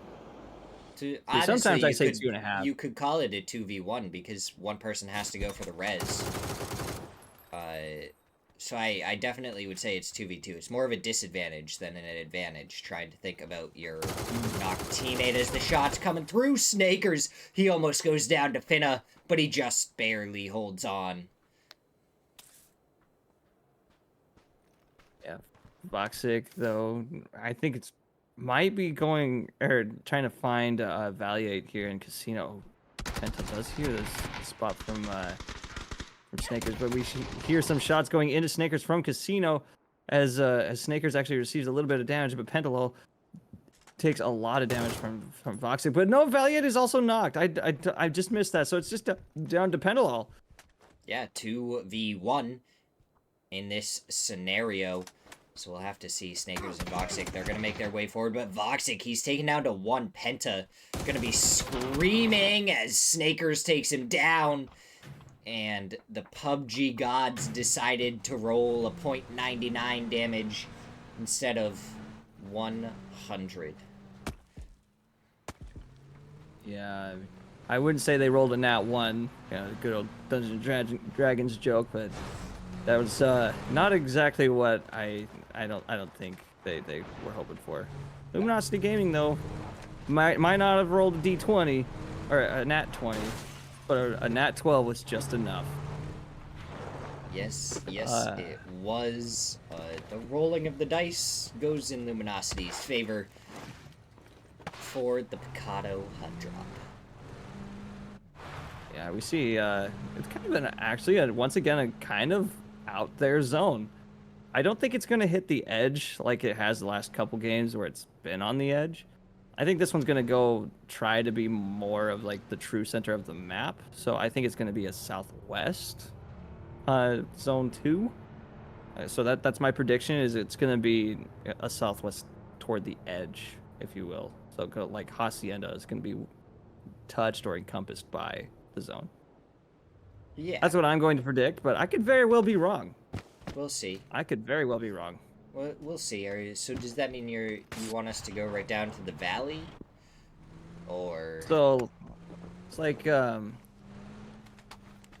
think that this next zone will encompass Hacienda, but I would like to see the zone end where 55 is, where they're kind of like semi-central on the west side. I think that's where I would like to see the zone go. Kind of like not quite hilly, but not quite field either. You know, kind of closer to water treatment. Yeah, not quite all the way over there. Yep, sounds about right. Got it. By the way, that C4 beep that I seem to keep hearing, I think it's your mic. My mic? I keep hearing you whenever you speak. Yeah, it's like the perfect pitch, and it's so quiet. Oh. Yeah, and it's not like it's a constant thing either. It's just like I hear like the tail end of it or something. I hope it's not doing that. I don't want to have to invest in a new mic. I bet you like my chair is just moving in the right way, and it's just barely squeaking because I can't sit still. So I like twist just a little bit. Oh yeah, so I'm with you there. Bet you there's just a tiny little squeak from my chair. Maybe that's what I'm hearing. That could very well be it. That's all I'm not actively watching your camera to see this, but you know, that could be what it is. I wouldn't be surprised. But you know what we haven't talked about at all since the beginning of the match is the leaderboard, and second place team, Team Liquid, have jumped up 7 spots after that last match, up into second. Yeah, I mean that's quite the launch for them. That's 7 placement points. That's crazy. They went from 9th to 2nd, and Amigos currently under fire actually from the Animaniacs, but no elimination I don't think is in their near future. Yeah. Yeah, but if Amigos is eliminated, let's just say, I'll say 9th place or less, and let's just say we give them a generous handful of kills, so like 5. So that's 5 points for them. That would put them at 53. And if Team Liquid can get even 6th place with a handful of kills, they're gonna beat them. Yeah. They're just gonna beat them. And not by much, but first is first. Yeah, first is first, and we'll have to see. 'Cause we have 6 more matches, I believe on Wednesdays when they'll run. If not, they'll be here tomorrow. So it's going to be 12 matches total. Most of the time, oh my god, we go the exact opposite direction. You are wrong. You cannot be right. You get no golden plaque. Hey, listen. No, you can't. 75%. No golden plaque for you. What if what if I purposely was wrong? What if? What if? Because it quite literally is the literal opposite of what I said. So What if you're just trying to make excuses at this point? That's all I'm hearing. That is all I am hearing. Hey, three out of 4, I think is still a pretty strong track record. Yeah. And we didn't even predict the first 2 games either.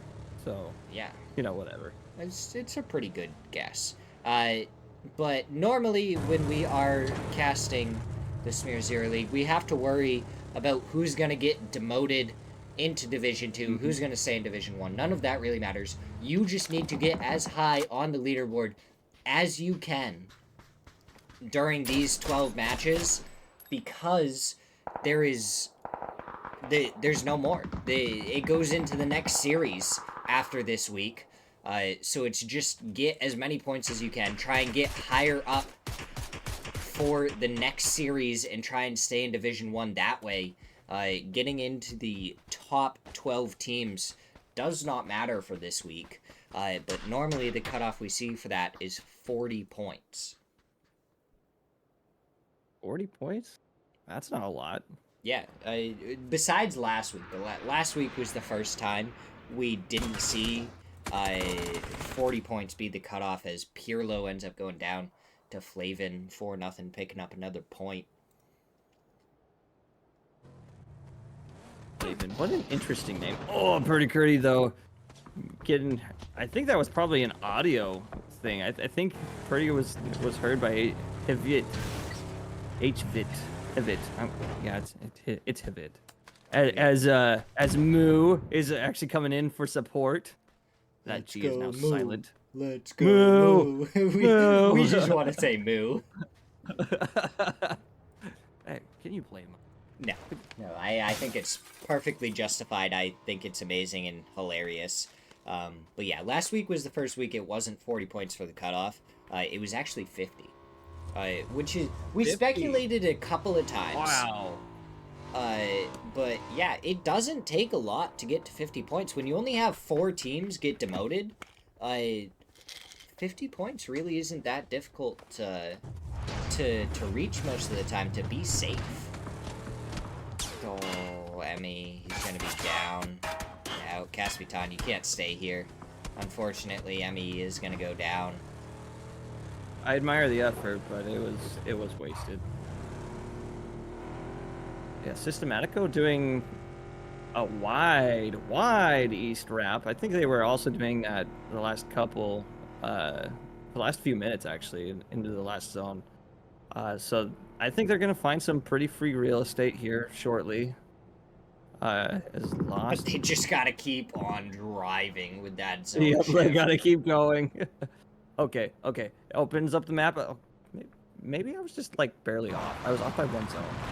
Because now it's like semi-central to the left. I really do just feel like you're trying to make excuses. That's, you know? That's very well what could be happening. I don't expect to be correct. I did not claim to be perfect at this. I did not claim to be a prophet. I teased the idea, but I didn't claim to be one. Yeah, had you gotten it right in this match, I feel like you I would have tried to totally take it by that. force. Yep, I would have flaunted that like a trophy, absolutely. Yeah. I'm kind of glad you didn't get it right. Just a little bit. Team Liquid would pay me just to tell them where the map ends. That's all. That would be my job as like their coach or whatever. That's what they do. It's like, oh, this guy knows where the map's gonna go. Yeah, we don't have to study anymore. We can look at just rotations and stuff instead of studying the map. Systematico's. Hey, if I'm right 75% of the time, that's pretty good. Yeah, I mean, you're not wrong. Oh my god, there are Dittos spawned in my chat. I gotta try and catch that. Ditto, the derpiest Pokemon of all derps. Ditto. forget, what does Ditto sound like? Is it just Ditto? We got Pika?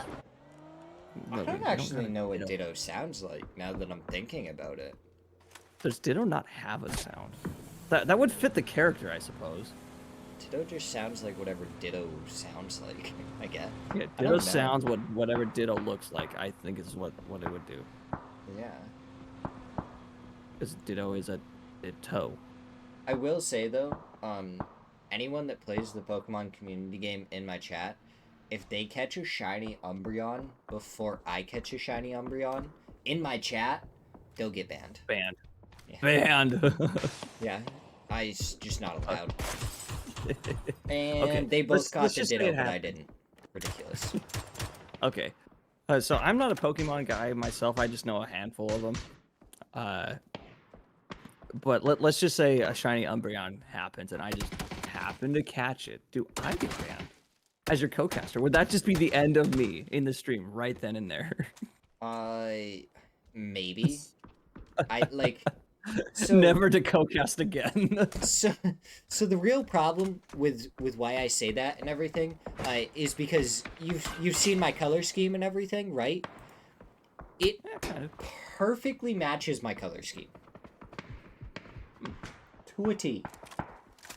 Justin, you didn't catch it in here because I pay attention to every Pokemon that spawns in my chat. Ooh, that's gonna be kind of a rough zone for all those teams on the west and north side. Those hills are gonna be critical, and they're already occupied. So we might see a few hilltop battles here in the next couple minutes. Meanwhile, in check versus Amigos, a two-time winner of tonight's games, going for the cars, trying to back up into a telephone pole. I don't think that's going to work out in your favor so well. The problem being that they have to go straight into 4-0 in return. The shots coming out from Vinny as his team is still stuck in the smokes trying to make it out of there. They finally do. They make it across the street, and that really doesn't do anything for them because they're still not in the zone. In check, they just crossed the street and then got out of their cars. They're still not in zone, and it's collapsing. 55, Karak taking all sorts of damage, not knocked themselves, as Sam Crow does finish out Animaniacs, H11 Jr. Taking all sorts of fire from the south side. Oh, the flipped car. Oh, no, that's not great. His Tiny might have to go back for the pickup. I'm not so sure. Psycho... I think he just has to go on without him. His teammate just barely in on the edge. No, actually, doesn't even look like he's in, and there's Animaniacs, and then there's also Mira lurking around, so they're gonna have to worry about all of that. Yeah, it looks like Psycho's gonna go for the pickup there on the north side, but yeah, Mira's probably gonna hold out one or both of these teams here on the north side as they currently occupy the northern rocks.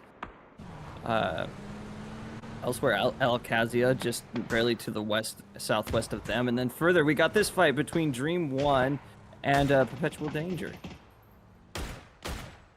Yeah, we do, as Glock gets knock and flush onto Hansi, and now it's from behind, potentially dangerous.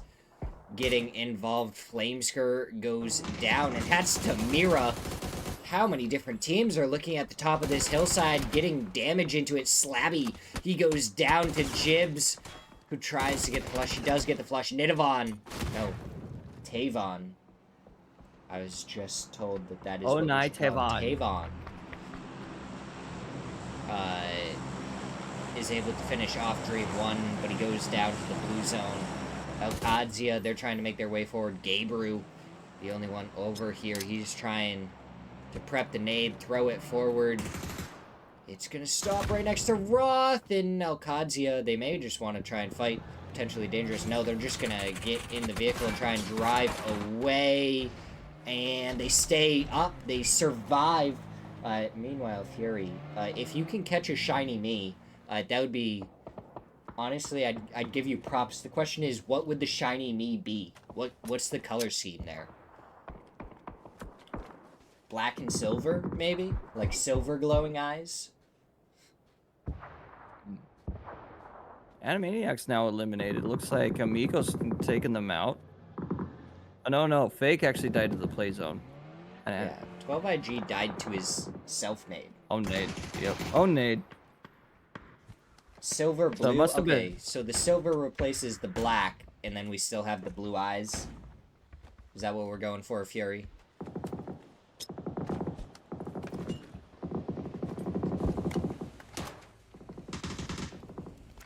Okay, we do see a BZ nade coming out of Amigos. Trying to fight for nothing. Smoke's coming out. The zone is collapsing. They have to move into each other. Amigos. Oh man, this zone hurts. Oh, it's phase 5. It's phase 5? That was fast. It is phase 5. Time has been flying. We've been having a ton of fun with this game so far.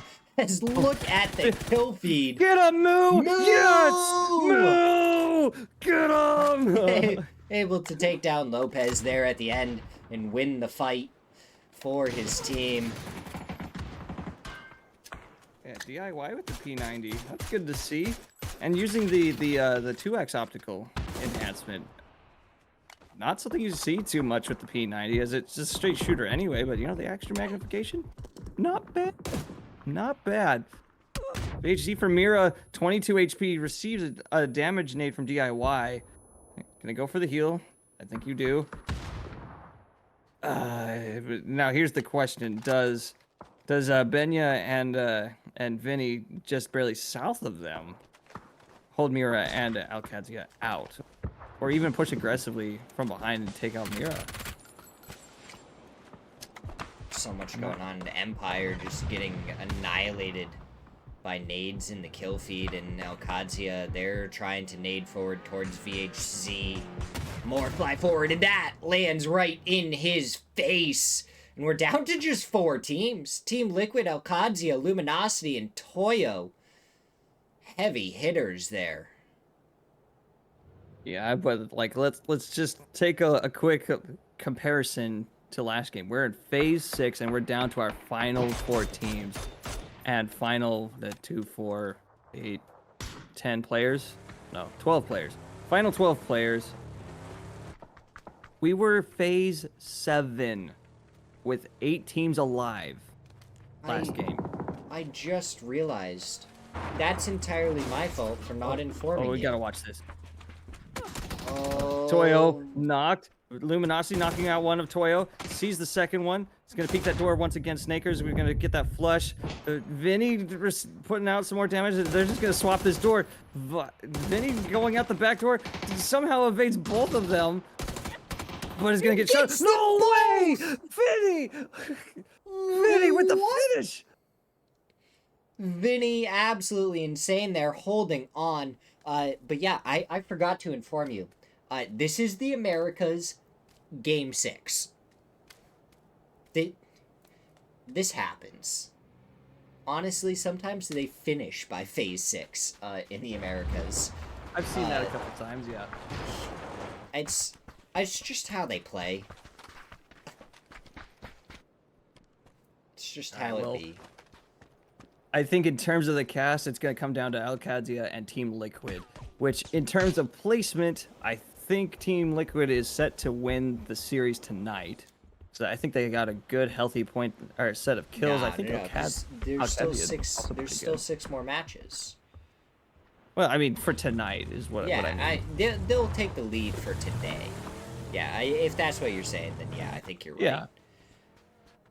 Sorry, I just misinterpreted. Yeah. Meanwhile, Toyo attempting to get a foothold in the center of the map. But I think Team Liquid can really effectively peek at Vinny from this hill, because yeah, Alcadzia would have to see this peak. So yeah, Vinny might be in an okay location. Benya Kapani though is playing the anchor position in that compound for now. I don't know if they have a vehicle to them either, but if they do, that might be what they do. Team Liquid, just gotta get into Vinny. They're looking beautiful. They have Alo staring at Benya. They have 2 just below Alcadzia. So Luke 12, he's the only one currently peaking towards Alcadzia. Uh, but it does mean that when they have to move off of this hillside, both Purdy and Sparking are going to be there and ready as soon as the rotate starts to come out. I think that's going to be the case. I mean, I'm surprised Vinny got away scot-free on this rotation. Alcadzia clown carring it. What are you doing? No, they That baiting. They they were tried ready to clown to, car it. but you see where the zone went? They decided they didn't need to yet. Yes, I see. And I think if there was any one place that they should maybe go to that's not on the hill they're currently standing on is actually the rocks just above Vinny. I think there's like a little divot right there that might be okay and be protected from these two of Team Liquid just across the way. Oh, they see Benya out here. Halo doesn't get shot. Benya Kapani doesn't shoot either from the looks of it. I kept an eye on the mini map. Yeah, Benya Kapani putting out the smoke line. No vehicle for them, so I think Benya might be in a bit of trouble. So the rest of Team Liquid might just get Benya. We'll see. He's somehow just not spotted yet. The I don't know Cowboy what's though. happening. I don't know how he's still alive. There's no way he should be able to be making this run. But now it looks like Alcadzia, they're going to have 3 in the vehicle, and Cowboy is just going to be anchoring. But the real question is, does Alcadzia know what's actually fully happening? Sparking, he's getting ready, he's going for the shots, 1 down. No more so far, 2 down, and down goes the third as Purdy. He ended up falling as Sparking went down here. That would have been very bad for Team Liquid, and Alcadzia would have had a much better situation going on. Luke 12 able to flush out DIY, confirm all their points. So now it's going to be a 4v1v2. Yeah, Cowboy though. You saw the grenade in his hand just a second ago. I don't think there was a toss, but he's gonna hold those rocks. But I think if you're Sparking and Purdy Curdy, I think you just 2-man push his location. A good cover flare though, coming out of Toyo. Phase 7. Looks like Sparking and Purdy Curdy are actually gonna prioritize Toyo. Might not be that bad of an idea. Especially if Cowboy's not really going to push. Oh, look at all that utility coming out with those 2 players. Yeah, Vinny trying to play Naked Gun with the telephone pole. Well, I'm sorry, this is not Naked Gun. This is PUBG. Can't hide behind the telephone pole, and that's going to be the end of Toyo. So yeah, Alcadzia Cowboy using bandages. 1v4. What do you think? You think he can do it? Do the mating call. Go for a pan fight. Oh, but there's... Oh, he's Molotoving himself. Okay, well, that's going to be the end of the day. Winner, chicken dinner to for end Team it, Liquid. but, I mean, Liquid.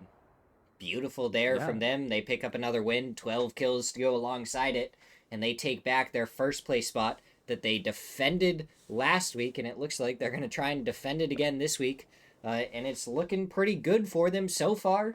Oh, yeah. But that's the end of our matches. I think they beat the Amigos. The Amigos only got 3 points, and that's 20... What was that, 23 that they just got?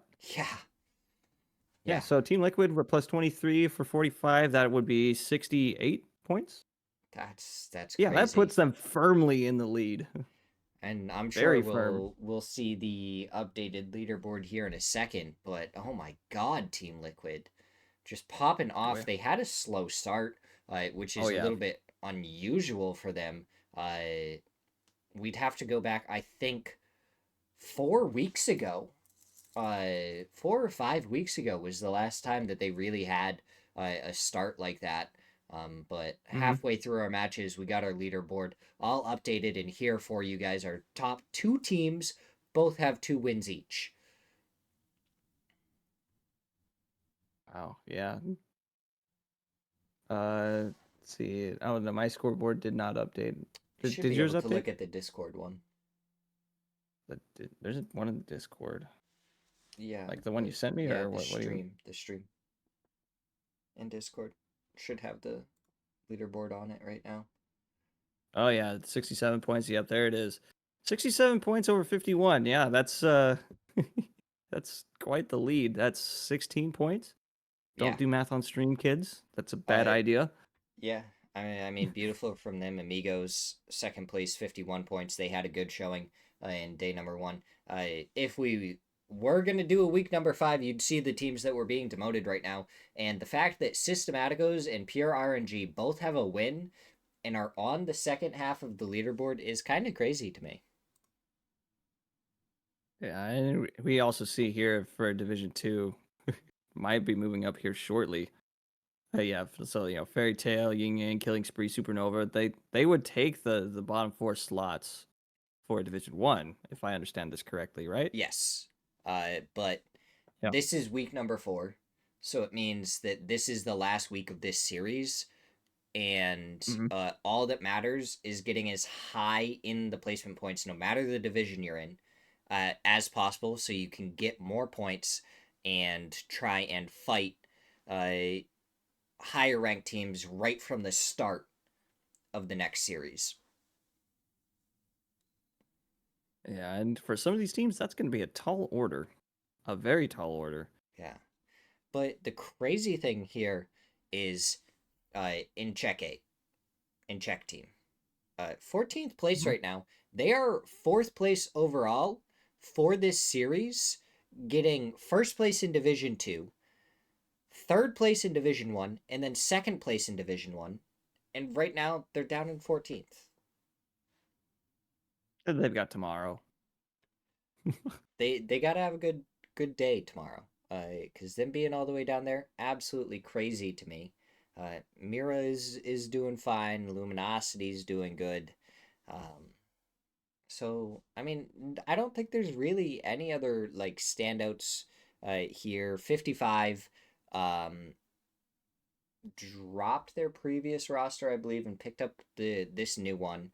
Uh and so far they had a rough start going for the hut drops, which I feel like we see 55 commit to way too much when I'm watching these. I feel like they're just fully committed to it, but it's also if they can start winning those hut drops, then they can stake claim to certain areas. So I think I agree completely. Yeah, the first 2 Erangel games were just they were not what they were hoping for. I mean, they landed Fairy Pier on the west side of the map. They were there with perpetually dangerous, potentially dangerous. I don't know why I say perpetually. Ugh. Potentially dangerous. they and perpetually they lost wrong. both times. Yeah, I am perpetually wrong. You are absolutely correct. Uh, yeah, so it's not ideal for them, but if they watch the cast, they could maybe take some words of advice from us and just say just dial it back like a little bit. Land the compound next to them instead, because sharing cities and losing it within the first 2 minutes of the game is not what you want. That's not what's going to get you points. It Ultimately, well, aside from survival, because duh, it's more like a mathematical survival, if you will. So the longer you survive, the more likely teams are eliminated before you, even though it's not happening in the early game like you were eliminated in. yeah. Yeah. I got you. And we got some statistic leaders here. Sparking and Snakers both tied for 16 kills right now. Fakeson topping the damage with 3,200, and Snakers also getting a ton of assists. But that is where we are going to end it after our beautiful 6 matches. We're going to go over and raid Jinx. But before we go, look at this. Fury gave us a Yeah, the PUBG beautiful cast. PUBG to end our night on. So we'll get to see the Yeah. beautiful doggo. But there is Yeah. also Fury. Are, Yeah, are, we are got a you here right bootlet now? snoot. I want permission from you to show the next one with your parrot. Um, just because it looks like it has your face in it as well. Uh, So I want to make sure that I have your permission. Okay, cool. Not gonna start showing people off without their permission. But we got a nice little parrot to end on as well. But there we go. Bye Beautiful bye. color.